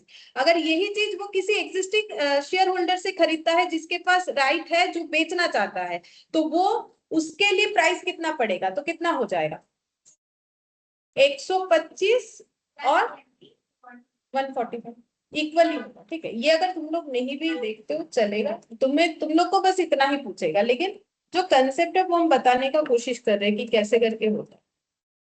अच्छा अब यहाँ पर और एक है ऐसा क्वेश्चन, क्वेश्चन आसान है, फॉर्मूला थोड़ा सा समझ में आ जाएगा तो कर लोगे, उसमें कोई प्रॉब्लम नहीं। यहाँ पर ये वाला 4th नंबर, अच्छा आप यही और भी और एक क्वेश्चन नहीं, यही और एमसीक्यू कंपल्सरी करेंगे, ठीक। ये वाला बताओ, a company has decided to increase its existing share capital by making right issue to its existing shareholder, मतलब ये कंपनी क्या कर रही है अपने एग्जिस्टिंग शेयर होल्डर से कैपिटल रेज कर रही है राइट इशू करके, the company is offering 1 new shares for every 2 shares held by the share holder, तो 2 के लिए एक राइट मिलेगा, the market value of the shares 240। अब बोलो ये जो मार्केट वैल्यू बता दे रहा है ये कब का है बिफोर राइट इशू है, ठीक है। And the company is offering 1 share of 120 each, एक एक शेयर का प्राइस कितना बोल रही है कंपनी 120, मतलब ये इशू प्राइस इशू प्राइस, ठीक है, वो तो हमें निकालने के लिए बोलेगा after right issue market price, वही तो हमारा क्वेश्चन होगा। ये इशू प्राइस है, मतलब कंपनी ऑफर कर रही है, मतलब क्या, ये एग्जिस्टिंग शेयर होल्डर को बोल रही है कि अगर आप अपना राइट एक्सेस करोगे तो एक एक शेयर आपको कितने में खरीदना पड़ेगा, 120। आपके लिए तो कंसेशनल हुआ ना, देखो मेरा मार्केट में शेयर ऑलरेडी कितने में लिस्टेड है, 240। अब हम दोबारा शेयर इशू कर रहे हैं आप लोगों को, लेकिन कितने में दे रहे हैं, 120। तो सस्ते में तो दे रहा है ना, लेना नहीं लेना पूरा ऑप्शनल है, लो या ना लो कोई फर्क नहीं पड़ता है। Calculate the value of right, ये बोला है what should be the x right market price, तो पहले क्या निकालोगे, एक्स राइट मार्केट प्राइस निकालो। एक्स राइट मार्केट प्राइस का मतलब राइट इशू होने के बाद शेयर का वैल्यू, तो ex right value, question number 4, x right value, देख एक्स राइट वैल्यू हो जाएगा, पहले कितना शेयर है, 2, अच्छा तो 2 शेयर्स इंटू 1 शेयर इंटू, ठीक है, तो ये नया वाला है, नया कितना करके एक एक शेयर 120, और पहले से लिस्टेड है 240 में, ठीक है। अब टोटल 2 + 1, तो एवरेज प्राइस जो है एक्स राइट मतलब आफ्टर राइट इशू जो प्राइस होगा, ये तो हो जाएगा 480, हाँ 120, और ये 3, 500, 600, 200 200 हो रहा है, ठीक है। अच्छा अब वैल्यू ऑफ राइट्स निकालो, value of right, value of right कौन निकालता है बोलो तो, जो एग्जिस्टिंग शेयर होल्डर होगा वही नहीं निकालेगा, उसके पास ही तो राइट है, वही कैलकुलेट करेगा कि मेरा फिर वैल्यू ऑफ राइट कितना हुआ।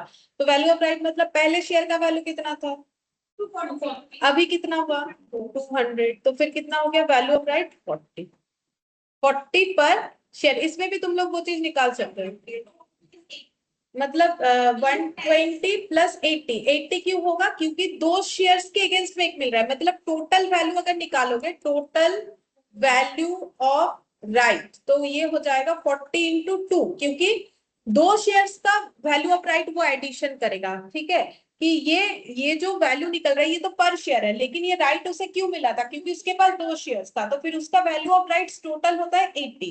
तो वो जिसको बेचेगा उसको वो कैसे बेचेगा पता है, क्योंकि उसको कंपनी से कोई लेना देना नहीं है, वो जो भी पैसा दे देगा किसको दे देगा, इसको दे देगा, उसको शेयर भी मिल जाएगा, क्यों, क्योंकि कंपनी देखेगी राइट लेटर किसके पास है, जैसे मैंने अपना राइट बेच दिया तो बस, तो पैसा ले लेगी, ठीक है। तो उस तरीके से होगा, तो वो कितना देगा, देखो 120 + 80, 80 से वो खरीद लेगा तो उसको कितने का पड़ेगा, मार्केट से लेता तो भी कितने का पड़ता, 200 ही पड़ता आपको राइट, ठीक है।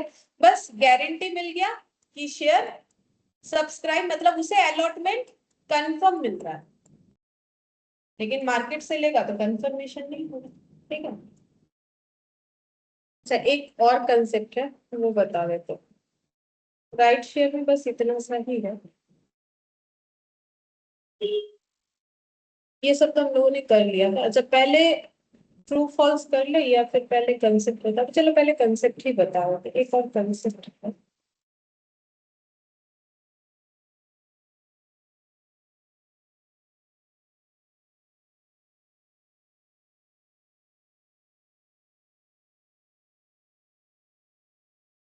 कन्वर्टेबल डिवेंचर मैंने थोड़ा सा बताया था ना, कन्वर्टेबल डिवेंचर का क्या मतलब था, हाँ किस में कन्वर्ट होगा बोलो, शेयर, कौन से वाले शेयर्स में, नॉर्मली इक्विटी मिलेगा तो ही लोग कन्वर्टेबल डिवेंचर, नॉर्मली इक्विटी का ही होता है, कन्वर्टेबल हो रहा है तो इक्विटी होगा, प्रेफरेंस समझने का कोई रीजन नहीं होता है, ठीक है। तो अब यहाँ पर ये जो कंसेप्ट है ये एक एमसीक्यू के लिए हमें लगेगा, bonus share for compulsory convertible debenture, convertible डेब्ट इंस्ट्रूमेंट लिख दो।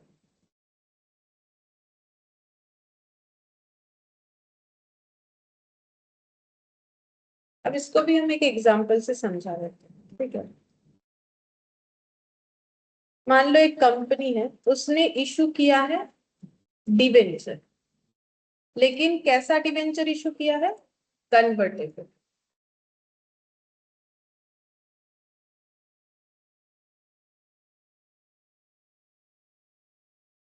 और कन्वर्टेबल किस में हो जाएगा? Equity share. ठीक है, अब मान लो ये मेरा बैलेंस शीट है, यहाँ पर 1,00,000 शेयर्स करें। हाँ, नंबर ऑफ इक्विटी शेयर ही लिख देते हैं, ठीक है। नॉर्मली रुपीज में लिखा हुआ रहता है, हम समझाने के लिए लिख रही है और कुछ नहीं। नंबर ऑफ इक्विटी शेयर इनके पास मान लो 1,00,000, ठीक है। और इन्हें नंबर ऑफ डिवेंचर इशू कर रखा है 10,000, जो कि कन्वर्टेबल डिवेंचर। और ये कन्वर्टेबल है, ये कब बोलना पड़ता है? इशू के वक्त ही बोलना पड़ता है। ये सब हम लोग डिवेंचर वाले चैप्टर में ऑलरेडी पढ़ चुके हैं। और कन्वर्टेबल रेशियो जो है वो है मान लो 1:1। मतलब अगर किसी के पास एक डिवेंचर है तो उसे फ्यूचर में कितना सारा इक्विटी शेयर मिलेगा जब कन्वर्जन होगा? एक मिलेगा, ठीक है। अच्छा, अब मुझे एक चीज बोलो कि as a debenture holder, debenture holder जो है, अगर 10,000 डिवेंचर होल्डर है, ठीक है, तो फ्यूचर में उनको कितना सारा इक्विटी शेयर मिलेगा? इनका ही बात कर रहे हैं, 10,000 ही इक्विटी शेयर मिलेगा, ठीक है। अब जितने भी डिवेंचर होल्डर है उनका अगर हम लोग परसेंटेज ऑफ होल्डिंग निकालना चाहे अभी, ठीक है, अभी उनको इक्विटी शेयर नहीं मिला है, लेकिन वो इक्विटी शेयर क्यों ले रहे हैं? इस सोच के साथ कि फ्यूचर में मुझे क्या मिल जाएगा? इक्विटी शेयर मिल जाएगा। ये सोच के उन्होंने कन्वर्टेबल डिवेंचर लिया है। तो अब उनका परसेंटेज ऑफ होल्डिंग फ्यूचर में कितना हो जाएगा? तो देखो, कंपनी मान लो अब कुछ इशू विशू नहीं करेगी, जितना इशू है उतना ही, तो कंपनी के पास एग्जिस्टिंग कितना सारा इक्विटी शेयर है? अब जब डिवेंचर होल्डर को भी इक्विटी शेयर मिलेगा तो और कितना शेयर हो जाएगा? 10,000, ठीक है। और ये कंपनी का तब total equity share, number of equity share कितना हो जाएगा? 1,10,000। और उसमें से डिवेंचर होल्डर का होल्डिंग कितना होगा फॉर इक्विटी शेयर? 10,000। तो फिर परसेंटेज ऑफ होल्डिंग कितना हो जाएगा? मतलब इंटू 100 कर लो, इधर मेरा जगह नहीं, कुछ पॉइंट पॉइंट में आएगा।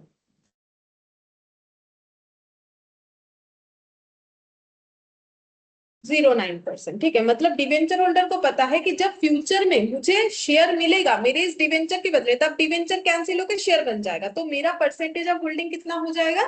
9.09%। ये सोच के वो बैठा है खुशी खुशी कि भाई 3 साल 4 साल जितने साल बाद भी कन्वर्जन होना है, मुझे तो शेयर मिलेगा और मेरा परसेंटेज ऑफ होल्डिंग हो जाएगा 9.09%।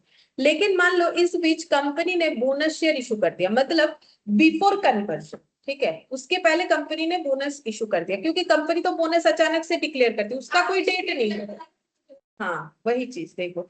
अब मान लो कंपनी का यहाँ पर पहले से नंबर ऑफ इक्विटी शेयर कितना था, पूरा इसको डायग्राम में बना देंगे, ठीक है। Number of conversion of debenture के बाद कितना हुआ? मतलब 10,000, ठीक है। अब डिवेंचर होल्डर को कितना इक्विटी शेयर मिल रहा है? ये वाला 10,000, ठीक है। अब यहां पर मान लो कंपनी ने कर दिया बोनस इशू, और कन्वर्जन का डेट था मान लो यहां, ठीक है, डेट ऑफ कन्वर्जन, मतलब बिफोर कन्वर्जन बोनस इशू हुआ कंपनी के तरफ से, ठीक है, बिफोर कन्वर्जन बोनस इशू हुआ कंपनी के तरफ से, ठीक है। अब प्रॉब्लम क्या होगा? बोनस मान लो इशू हुआ है, रेशियो होना चाहिए बोनस का 1:10, ठीक है। अब बोनस कितने शेयर होल्डर पे इशू होगा? ये वाला एग्जिस्टिंग। अभी कन्वर्जन तो हुआ नहीं है ना, तो 1,00,000 पे होगा, तो नंबर ऑफ बोनस शेयर कितना हो जाएगा?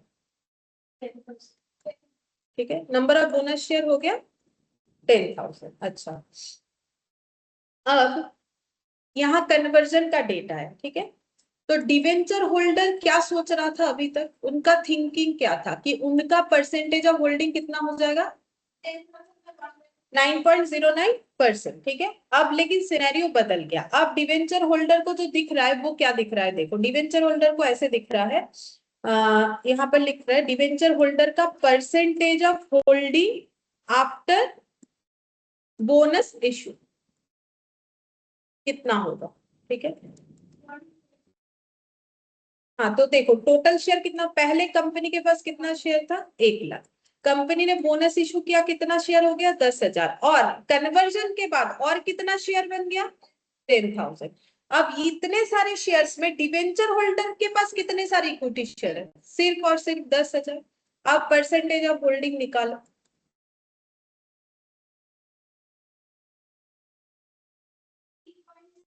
तो कम हो गया ना। क्या इनके लिए ये अच्छा है? इन्होंने तो ये सोच के ही शेयर लिया होगा कि फ्यूचर में मेरा परसेंटेज ऑफ होल्डिंग 9.09% हो जाएगा। इसीलिए बोनस इशू के वक्त एक प्रोविजन बनाया गया। ठीक है, प्रोविजन क्या है कि जितने भी कन्वर्टेबल डिवेंचर है, कन्वर्टेबल डिवेंचर होल्डर है, ठीक है, उन्हें भी क्या देना पड़ेगा? बोनस इशू करना पड़ेगा। Bonus issue in existing ratio, उनको भी बोनस देना पड़ेगा एग्जिस्टिंग रेशियो में। ये कंपलसरी है, उन्हें भी बोनस देना पड़ेगा एग्जिस्टिंग रेशियो में। तो क्या होल्डिंग एज इट इज रहेगा? बिल्कुल रह जाएगा। कैसे देखो, अगर वो बोनस इशू होगा ये 10,000 शेयर्स पे, वो सेम रेशियो पे 1/10 करके, तो फिर डिवेंचर होल्डर के पास कितना शेयर होगा? 10,000, और 10,000 पे बोनस कितना हो जाएगा? ठीक है, और नीचे फिर टोटल शेयर कितना हो जाएगा? पहले से 1 लाख, ठीक है, फिर बोनस इशू का 10,000, फिर कन्वर्जन का 10,000, और ये कन्वर्टेड वाले को बोनस 1,000। अब देखो 9.09 ही होना चाहिए, चेक करो, रेशियो में कोई चेंजेस नहीं होना चाहिए। आ रहा है? तो इसीलिए ये लॉ लाया गया, ये वाला, कि bonus share for compulsory convertible debenture डेप्ट इंस्ट्रूमेंट। मतलब अगर कन्वर्जन वाला डेप्ट इंस्ट्रूमेंट है तो बोनस अगर इशू कर रहे हो करो, कोई प्रॉब्लम नहीं है, लेकिन इनको भी बोनस दे दो, वो भी सेम रेशियो में, क्योंकि सेम रेशियो में दोगे तो ही वो परसेंटेज जो है एज इट इज रहेगा, नहीं तो परसेंटेज चेंज हो जाएगा। सेम परसेंटेज में होना चाहिए।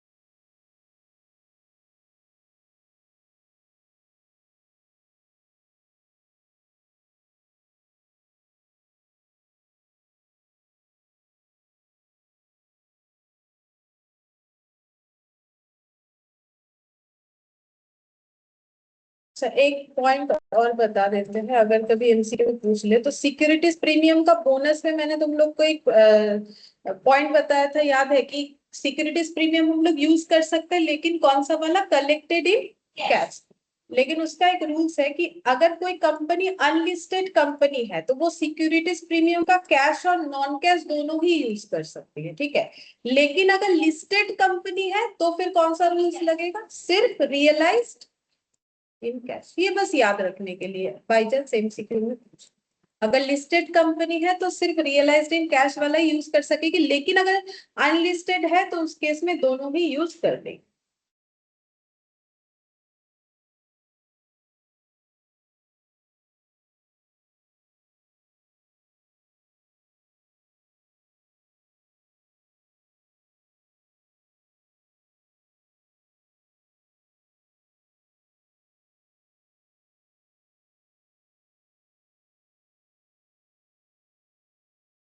तो राइट शेयर में जो पूछा जाएगा वो तो आसान है, वो कंसेप्ट समझाने में ही टाइम लगता है। पूछा क्या जाएगा? एक्स राइट प्राइस बताओ, बस यही पूछेगा। कम राइट प्राइस तो क्वेश्चन में, हाँ, तो वो थोड़ी ना पूछेगा। क्या पूछेगा? एक्स राइट, और उसके बाद बस, और कुछ नहीं पूछेगा। अगर कोई मतलब वो वाला थोड़ा बहुत भूल भी जाते हो, जो कि भूलना तो नहीं चाहिए, इतना सुंदर से समझाने का कोशिश किया मैंने, ठीक है, तो अगर याद रहे तो क्या है, तुम लोग भी प्रैक्टिकली कभी भी अप्लाई कर सकते हो। अच्छा, अब देखो यहाँ पर एमसीक्यू में आ जाते हैं। पहले ट्रू फॉल्स, ट्रू फॉल्स में क्या बोल रहा है बताओ? Earning per share gets increase after bonus issue. बोलो मैंने फॉल्स, ठीक है, क्यों बोलो? सही है। हाँ, कम होगा ना, क्योंकि देखो पहले ऐसे आता है, क्या आता है? ईबीआई, ठीक है, ये सब मैंने डिटेल्स में बताया हुआ है। फिर उसमें से क्या जाता है? इंटरेस्ट। फिर क्या आता है? ईबीटी, उससे क्या जाता है? टैक्स। फिर क्या आता है पैट, उससे क्या जाता है प्रेफरेंस डिविडेंड, फिर जो बचता है available for equity share holder. ठीक है, अब ये देखो, क्योंकि बोनस इशू करने का मतलब तो फ्री का शेयर, कोई पैसा तो आ नहीं रहा है कि बिजनेस में लगा के ज्यादा प्रॉफिट कमा लिया। अर्निंग पर शेयर मतलब क्या होता है, ये value divided by number of share, equity share holder. ठीक है, मतलब number of equity share, basically equity share holder से तो कोई लेना देना नहीं है, होल्डर एक एक जन 10 शेयर भी रख सकता है, number of equity share.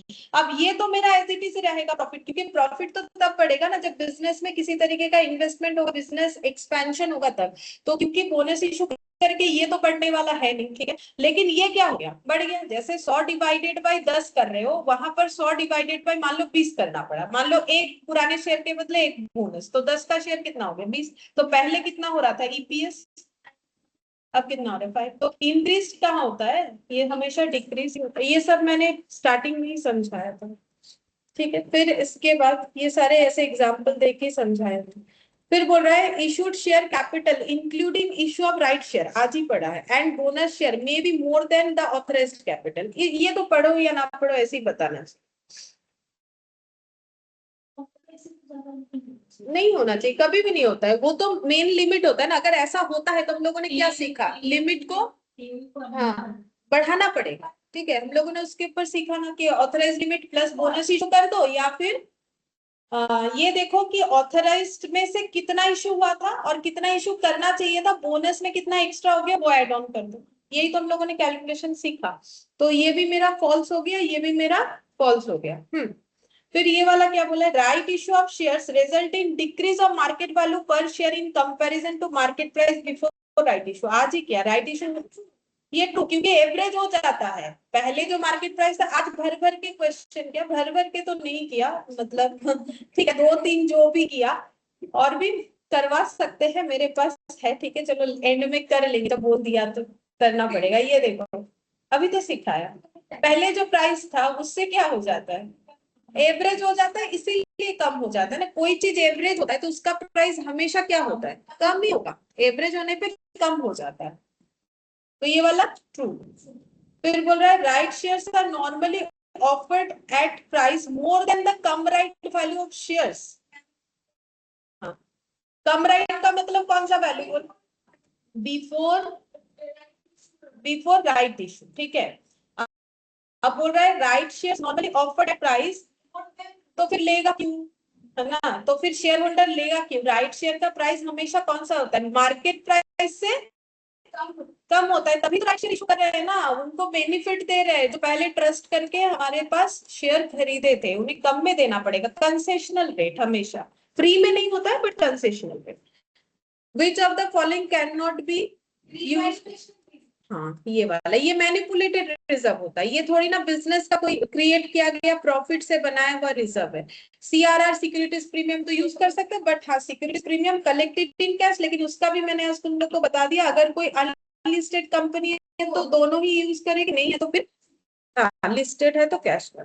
Which of the following statement is true with regard to declaring the issue, declaring an issue of bonus share? बोलो कौन सा ट्रू है, क्या बोला ट्रू है। हाँ, asset are transferred from the company to shareholder, a bonus issue result in decrease in reserve and surplus, a bonus issue is same as declaration of dividend.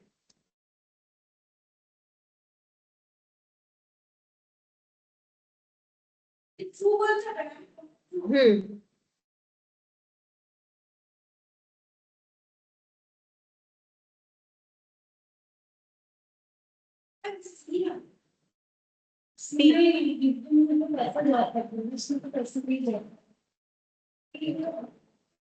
पैसा तो नहीं होगा,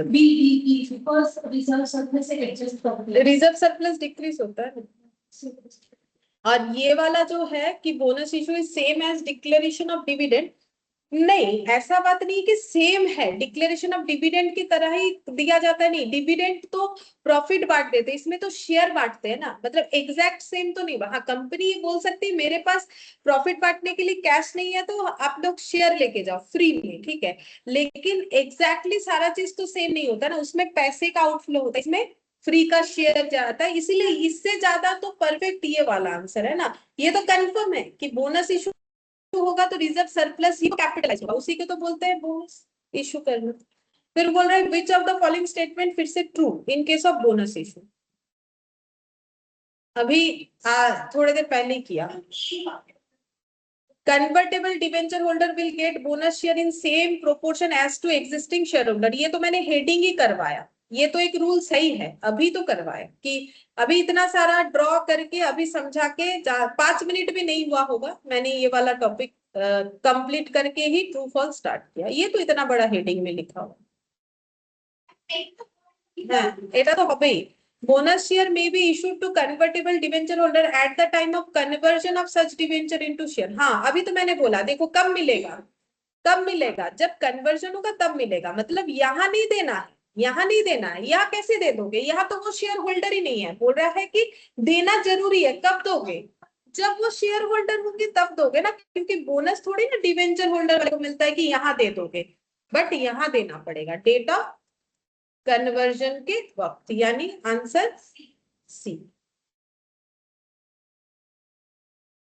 bonus issue is also known as scrip issue, capitalisation issue, both and. Scrip का मतलब share होता है,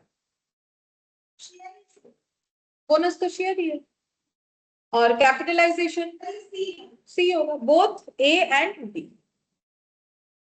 bonus issue is not made unless, bonus issue तब तक नहीं कर सकते हैं जब तक partly paid share are made fully paid up, it is provided in its article of association, both A and, दोनों ही होगा, एओ में भी लिखा हुआ होना चाहिए, शेयर फुल्ली पेड होना चाहिए। फुल्ली पेड नहीं होगा तो उसे करवाना पड़ता है, तभी कर सकते हैं बोनस इशू। फिर बोल रहे हैं bonus issue has the following effect, market price get adjusted on issue of bonus share, effective earning per share, book value and other per share value stand increased, market generally take the action as an unfavorable act। तो पहले ये सी वाला point को सोचो, मैंने क्या बोला था, बोनस इशू होने से कंपनी का मार्केट में इंपैक्ट क्या होता है, फ्री का शेयर बढ़ रहा है तो सब कंपनी को क्या कंपनी सोचता है, अच्छा ही तो सोचता है। तो फिर अनफेवरेबल कहाँ सोचता है, क्या सोचता है, हाँ ये देखो सब लिखा हुआ है, चलो दिखाते हैं लिखा हुआ है कि देखो सब लिखा है। ये देखो फ्री का एवरेज का इम्पैक्ट क्या होता है, अच्छा होता है, ये देखो ये सब बताया हुआ है ना। शेयर होल्डर का अप्रूवल चाहिए होता है, कुछ कुछ चीज तो हम ऐसे ही ओरली भी बोले हैं, वो शायद लिखा हुआ ना हो, लेकिन कंपनी का तो मार्केट में क्या होता है, इंप्रेशन अच्छा होता है, तो सी तो होने वाला है नहीं, बाकी दोनों पे चेक करें। इफेक्टिव अर्निंग पर शेयर मतलब ईपीएस, अभी थोड़ी देर पहले ट्रू फॉल्स में जो ईपीएस देखा था, जो समझा एबीआईटी करके, बुक वैल्यू एंड अदर पर शेयर इंक्रीज होगा बोनस इशू होने से, अभी तो थोड़ी देर पहले समझाया कि पहले इतना रुपए 10 शेयर होल्डर 20, तो ये तो कम होगा, तो फिर ये वाला भी तो गलत है, मुझे तो इफेक्ट पूछ रहा है। Market price get adjusted on issue of, मतलब बोनस शेयर इशू होने से शेयर का मार्केट प्राइस में कोई इंपैक्ट आता है, आता है, क्यों नहीं आएगा, मार्केट प्राइस में इंपैक्ट तो आएगा ही आएगा। पहले जितने सारे शेयर कैपिटल था, देखो क्यों नहीं आएगा, पहले शेयर कैपिटल जितना था, अब शेयर कैपिटल तो बढ़ रहा है, भले ही पैसा ना हो ना आए, शेयर कैपिटल तो बढ़ रहा है ना, और मार्केट प्राइस जो है उस शेयर का क्या हो जाएगा, एवरेज, वो राइट इशू के कम ही होगा, ठीक है। क्यों, क्योंकि पहले जब कंपनी बोनस डिक्लेयर करी थी तो सब लोग उस उनका शेयर खरीदने के लिए भीड़ लगा रहे थे, तो शेयर का प्राइस क्या हो गया, बढ़ गया। जैसे बोनस इशू हो जाता है उसके पास वो इमोशन नहीं रहता है, तो ऑटोमेटिकली बहुत से लोग बेच के निकल जाते हैं, तो फिर क्या हो जाता है, शेयर का वैल्यू। तो यहाँ तो कम ज्यादा बोला ही नहीं, यहाँ जस्ट पूछा है कि चेंज होता है कि नहीं, हाँ होता है, ठीक है। 6th का आंसर ए हो जाएगा। ABC Company Limited resolved to issue bonus share. Which of the following is not a prerequisite for issuance of bonus share? बोलो क्या जरूरी नहीं है, authorisation in article of association ये तो जरूरी है, तो बोल रहे कौन सा जरूरी नहीं है, तो ये आंसर तो फिर नहीं होगा, ये आंसर तो नहीं होगा ना, क्योंकि नॉट बोला है। फिर तब देख लेते, timely payment of statutory dues of employ such as, ये भी तो होना चाहिए स्टैट्यूटरी, हाँ तो फिर क्या नहीं होना चाहिए, नहीं भी होगा तो चलेगा। बैंक अकाउंट में पैसे का क्या जरूरत है, बोनस क्या पैसे से दोगे, और स्टैट्यूटरी ये चाहिए, ये तो तुम लोग को लॉ में भी चाहिए होगा। देखो मेरे वाले टॉपिक में तुम लोग को ये कम बेसी पता हो, उससे कोई प्रॉब्लम नहीं है, लेकिन लॉ में कैसे करोगे? लॉ में तो पता होना चाहिए। मतलब लॉ जब लिखने जाओगे, ये तो रहा, no default in repayment of principal, interest, deposit, debenture securities, no payment of statutory dues like employ का, ये सारा चीज लिखा हुआ है। अच्छा मुझे नेसेसरी होता नहीं है, फिर भी मैंने थोड़ा लिखवा दिया है, ये सब लिखा हुआ है। मतलब पढ़ नहीं रहे हो तुम लोग ठीक से। अच्छा ये देखो फिर ये वाला, in case of further issue of shares, the right to renounce the shares in favour of a third party, मतलब वही अपना राइट किसी को अगर हम लोग बेच रहे हैं तो अब क्या क्या बोल रखा है, must include a right exercisable by the person concerned to renounce the share, should not include a right exercisable by the person concerned to renounce the share, is deemed to include a right exercisable by the person concerned to renounce the right renounce the share subject to provision under the article of the company। बोलो क्या होगा? मतलब ये बोल क्या रहा है, जब हम लोग थर्ड पार्टी को शेयर बेचने के लिए जाएंगे तो क्या होना चाहिए? मतलब जो पर्सन वो राइट लेना चाह रहा है, ठीक है, right exercisable by the person, मतलब क्या, to the renounce the share, मतलब जो शेयर बेच रहा है, जो ले रहा है, क्या लेने वाले के ऊपर कोई ऐसा रूल्स होता है कि उसके पास राइट एक्सरसाइज करने का, मतलब कुछ क्या बोले, मतलब ऐसा कुछ रूल्स है कि उसके उसे दिखाना पड़ेगा कि हाँ भाई मेरे पास राइट एक्सरसाइज कर सकते हैं हम तभी खरीद, नहीं ऐसा तो कुछ नहीं होता है। फिर ये वाला, और उसके पास भी क्या ऐसा होना चाहिए, should not include a right exercisable by person concern to renounce the, बोल रहा है शेयर्स, मतलब जो शेयर को रिनाउंस कर रहा है, मतलब छोड़ रहा है, अपना राइट्स को नहीं ले रहा है, तो उसमें क्या बोला है ये वाला, include a right exercisable by the person concerned to renounce the share। इसका मतलब बताओ मुझे, बोलो इस इंग्लिश का मतलब। मेरा इंग्लिश उतना अच्छा नहीं, क्या बोल रहा है इसको?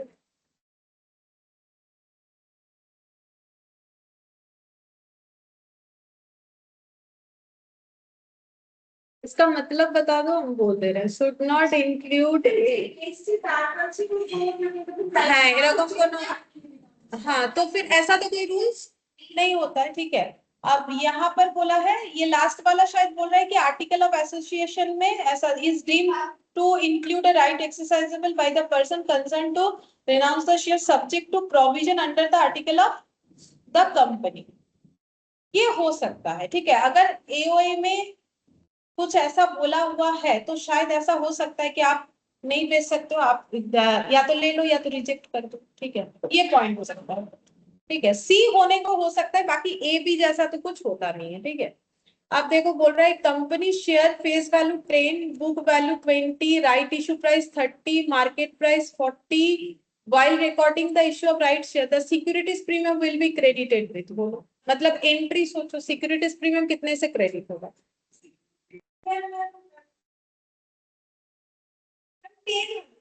सोचो ऐसे होना चाहिए ना, बैंक अकाउंट डेबिट टू, अब ये कौन सा पैसा रिसीव करेगी, जो राइट इशू वाला है, ठीक है, तो फेस वैल्यू कितना है 10, तो ये कितना हो जाएगा 10, book value 20, right issue price, तो राइट इशू शेयर इशू करने से कंपनी को कितना रुपया मिलेगा 30, ठीक है, और फिर सिक्योरिटीज प्रीमियम कितना आ जाएगा 20, क्योंकि यहाँ पर तो बैंक तो 30 होगा, ये कंफर्म है, क्यों, क्योंकि राइट इशू एक एक शेयर अगर 30 में इशू कर रहा है तो 30 मिलेगा ना, और कैपिटल में तो हमेशा नॉमिनल वैल्यू जाएगा, वो तो 10 होगा, तो दोनों का डिफरेंस ही तो मेरा क्या हो जाएगा सिक्योरिटीज प्रीमियम, यानी आंसर क्या हो जाएगा 20, हाँ 20 होना चाहिए। अब 10th में बोला है कि कौन सा ऑप्शन करेक्ट है, ए और बी में से, बोल रहा है right share enable existing share holders to maintain their proportional holding in the company. यार स्टार्टिंग में ही समझाया कि अगर कंपनी राइट शेयर इशू करती है तो एग्जिस्टिंग शेयर होल्डर का प्रोपोर्शन ऑफ होल्डिंग मेंटेन होता है, कहाँ समझाया, P Q R S T U B W, जो शेयर होल्डर का नाम लिख के, इसीलिए मैंने समझाया, देखो ताकि एमसीक्यू को आराम से कर सकते हैं हम लोग। कहाँ चला गया मेरा पी क्यू आर लिस्ट का होगा,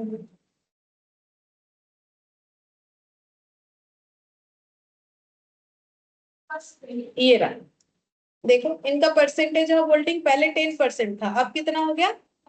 लेकिन अगर हम लोग इनको राइट शेयर इशू करते हैं तो फिर इनका होल्डिंग इस तरीके से डिक्रीज नहीं होगा। तो क्या ये बात सही बोला है? सही बोला है, ठीक है। Right share issue does not cause dilution in the market value of share. क्या राइट शेयर इशू करने के बाद मार्केट में उस कंपनी के शेयर का वैल्यू डाइल्यूट नहीं होता है? डाइल्यूट होने का मतलब डाइल्यूट नहीं होता है। After right issue market price dilute हुआ कि नहीं हुआ? हुआ। तो इतने सारे क्वेश्चंस किए, जैसे मेरे एग्जाम्पल में अगर जाते हैं तो पहले प्राइस कितना था? पहले प्राइस था, जैसे ये वाला पहले प्राइस कितना था, अब कितना हो गया? अच्छा, और क्वेश्चन देख लो तो डाइल्यूट तो हुआ। और देख लो पहले मार्केट प्राइस कितना था 50, अब कितना हो गया? कम होगा ही होगा, एवरेज हो रहा है। ये याद रखो ना, बार बार एवरेज हो रहा है तो कम तो होना ही है। तो 10th का आंसर पहला वाला स्टेटमेंट करेक्ट है, दूसरा वाला स्टेटमेंट तो फिर नहीं, मतलब यहां से क्या बोले, ए करेक्ट, मतलब ऑप्शन सी। अच्छा, और 11th नंबर का x right price can be calculated by which of this formula. तो बोलो कौन से वाले फॉर्मूले से? फॉर्मूला बिना देख के बोलो, नीचे क्या होना चाहिए? Existing number of shares plus number of right share. वो यहाँ है, यहाँ पर भी है, बस ये सी वाला गलत है क्योंकि नीचे माइनस है। अब देखो पी में मल्टीप्लाई कर दिया है इससे, तो ये गलत है क्योंकि ये तो होल डिवाइडेड बाय, बाकी ये देख लो ठीक किया है कि नहीं। तो हम लोग पहले क्या लेते हैं, before value, before right issue value. तो बिफोर राइट इशू वैल्यू को हम लोग क्या बोलते हैं? Cum right value of existing share. वो तो कम राइट तो एग्जिस्टिंग को ही रिलेट करेगा, तो पूरा लैंग्वेज सही लिखा हुआ है। फिर राइट शेयर इशू प्रोसीड्स, मतलब राइट शेयर इशू करके कितना पैसा मिल रहा है, वही तो होता है number of right share into issue price. Number of right share into issue price. तो ऑप्शन क्या हो जाएगा? ए। ऑप्शन हो जाएगा ए।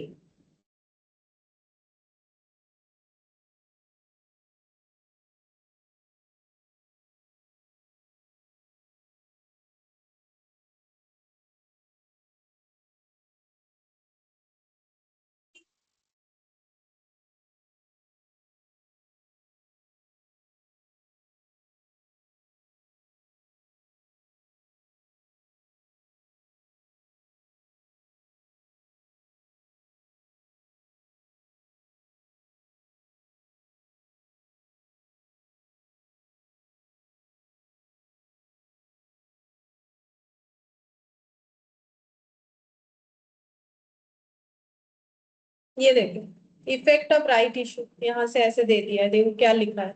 एग्जिस्टिंग शेयर होल्डर का प्रोपोर्शन क्या होना चाहिए, मतलब होल्डिंग का, जो मैंने तुम लोग को पूरा कैलकुलेट करके बता दिया क्या होना चाहिए। Maintenance of existing share holders proportional holding in company and retain their financial and governance right. ठीक है, डाइल्यूशन होता वैल्यू ऑफ शेयर्स का, क्यों? वो तो दिखा है एवरेज होता है बोल के। फिर यहाँ पर इमेज जो है वो क्या होता है? एनहेंस होता है कंपनी का। ठीक है, डिसएडवांटेज यही है कि मार्केट में प्राइस क्या हो जाता है, डाइल्यूटेड हो जाता है। यहाँ पर देख लो एक एग्जांपल है, यहीं से बता देते। कंपनी के पास 1 लाख शेयर्स था, 10 each as its issued capital and having a market value of 46। मतलब ये राइट इशू होने के पहले मार्केट वैल्यू कितना है? 46। और ये क्या है? Nominal value. लेकिन ये जब शेयर इशू हुआ था तब क्या हमें इशू प्राइस नहीं पता, हमें चाहिए भी नहीं। हम समझा रहे हैं कि इतने सारे प्राइस होता है ना तो कंफ्यूजन होता है, इसीलिए हम बोल रहे हैं। कंपनी के पास 1 लाख शेयर है, एक शेयर का नॉमिनल वैल्यू 10 रुपए। ये कभी पहले इशू हुआ था जिसका आज मार्केट प्राइस कितना चले? 46। Issue right share in the proportion of 1:10। तो कितना राइट शेयर? हाँ, तो फिर 10 के बदले 1 के बदले 1/10। तो फिर 1 लाख के बदले कितना हो जाएगा? 10,000। मैंने लिख दिया 10,000, तुम लोगों ने बोला भाई, ठीक है देख लो, ठीक है ना। At an issue price of 31। अब ये क्या है? Issue price. तो कितना? ये अभी राइट शेयर का इशू प्राइस है 31, मतलब 10 नॉमिनल वैल्यू है, तो प्रीमियम कितना हुआ बता सकते हो?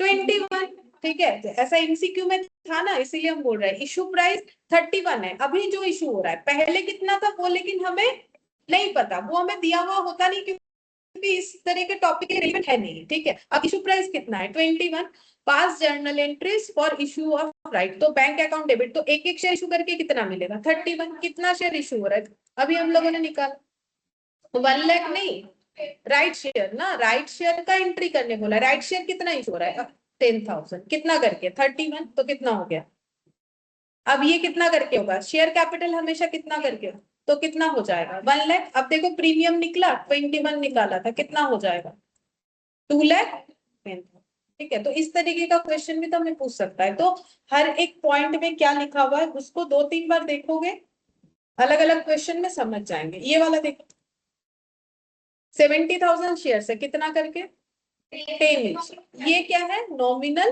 Value as its issued share capital, तो ये 7, तो शेयर कैपिटल तो नॉमिनल वैल्यू पे ही रिकॉर्ड होता है ना, तो फिर कितना हो जाएगा 7 lakh, and having market value, तो ये शेयर जो पहले कभी इशू हुआ था उसका मार्केट वैल्यू कितना चल रहा है अभी 21 चल रहा है, अब कंपनी राइट शेयर इशू कर रही है कितना, वही 1:10 पे, तो राइट शेयर कितना सारा हो जाएगा 1/10 इंटू 70,000 यानी कितना होगा 7,000, राइट शेयर इतना सारा हो जाएगा।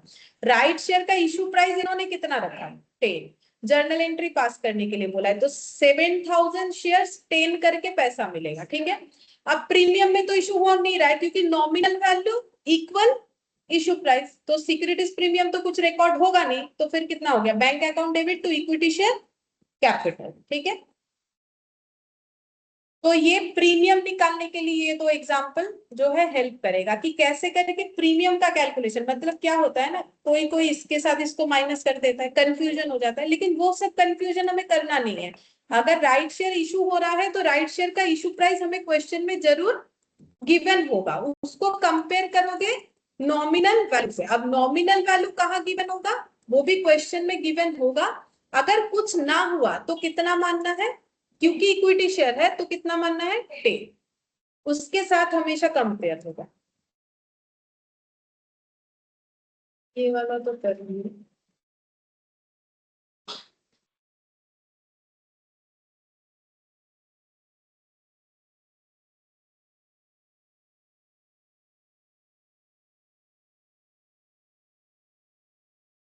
ये मैंने तुम लोग को जो समझाया वही वाला है, ये देखो क्यों राइट शेयर इशू होता है।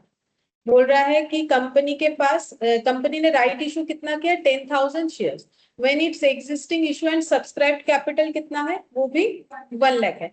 This enables any share holder having 10 shares to subscribe 1 new shares, तभी तो 10,000 हो रहा है, अगर 10 के जगह एक राइट इशू होगा तभी तो 1 लाख का राइट इशू कितना हो जाएगा, ठीक है।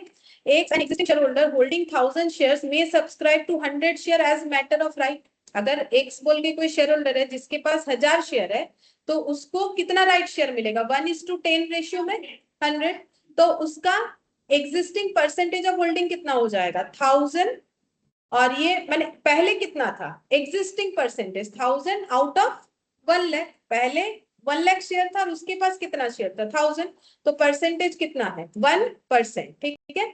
अब अगर राइट इशू मतलब अगर फर्दर पब्लिक ऑफर हो रहा है इनको नहीं दिया जा रहा है तो इनका रेशियो कैसे, जो मैंने अभी तुम लोग को वो PQRST करके दिखाया था 1000 ही शेयर रहा, जबकि total number of shares company का कितना है 1,10,000।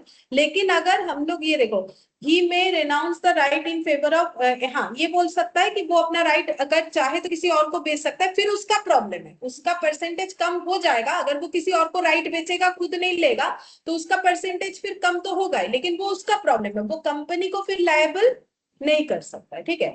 वो चाहे तो बेच सकता है, वो उसका मर्जी बेच दे, ठीक है।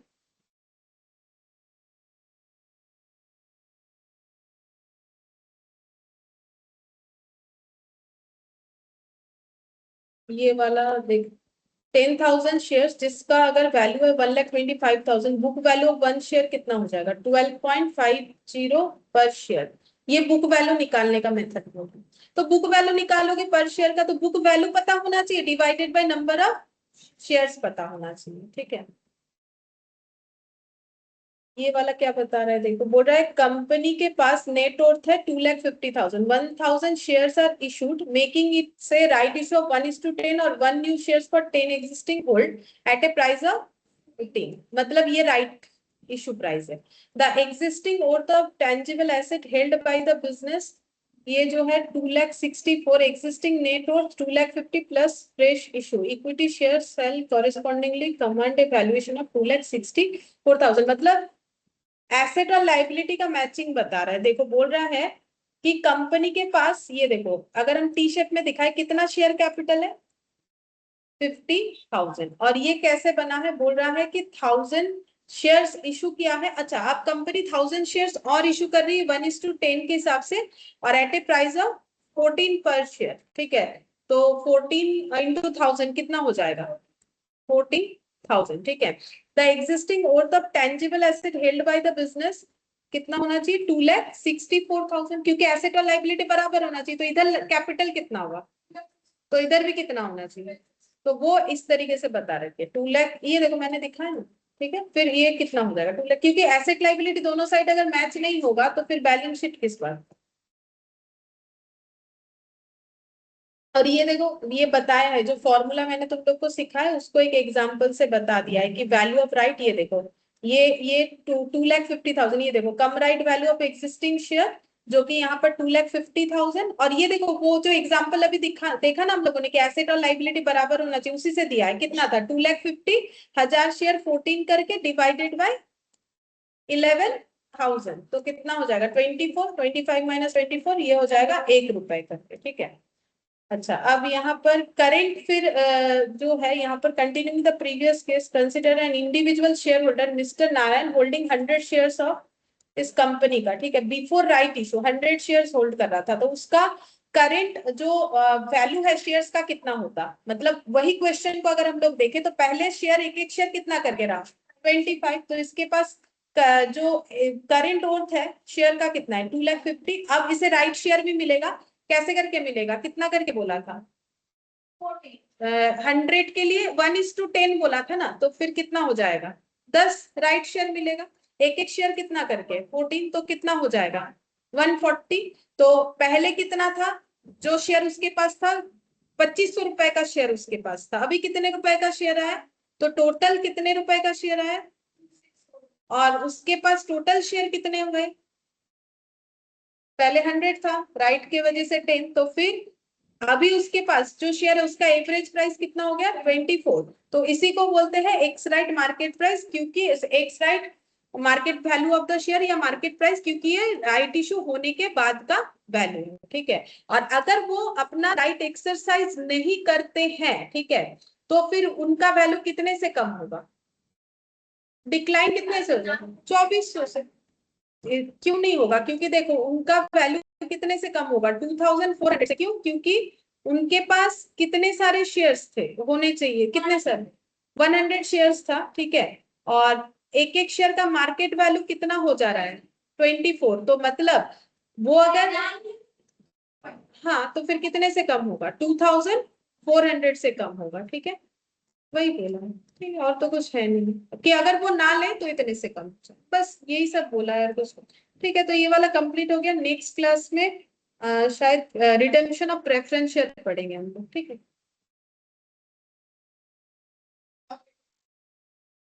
सवाई चलेगा।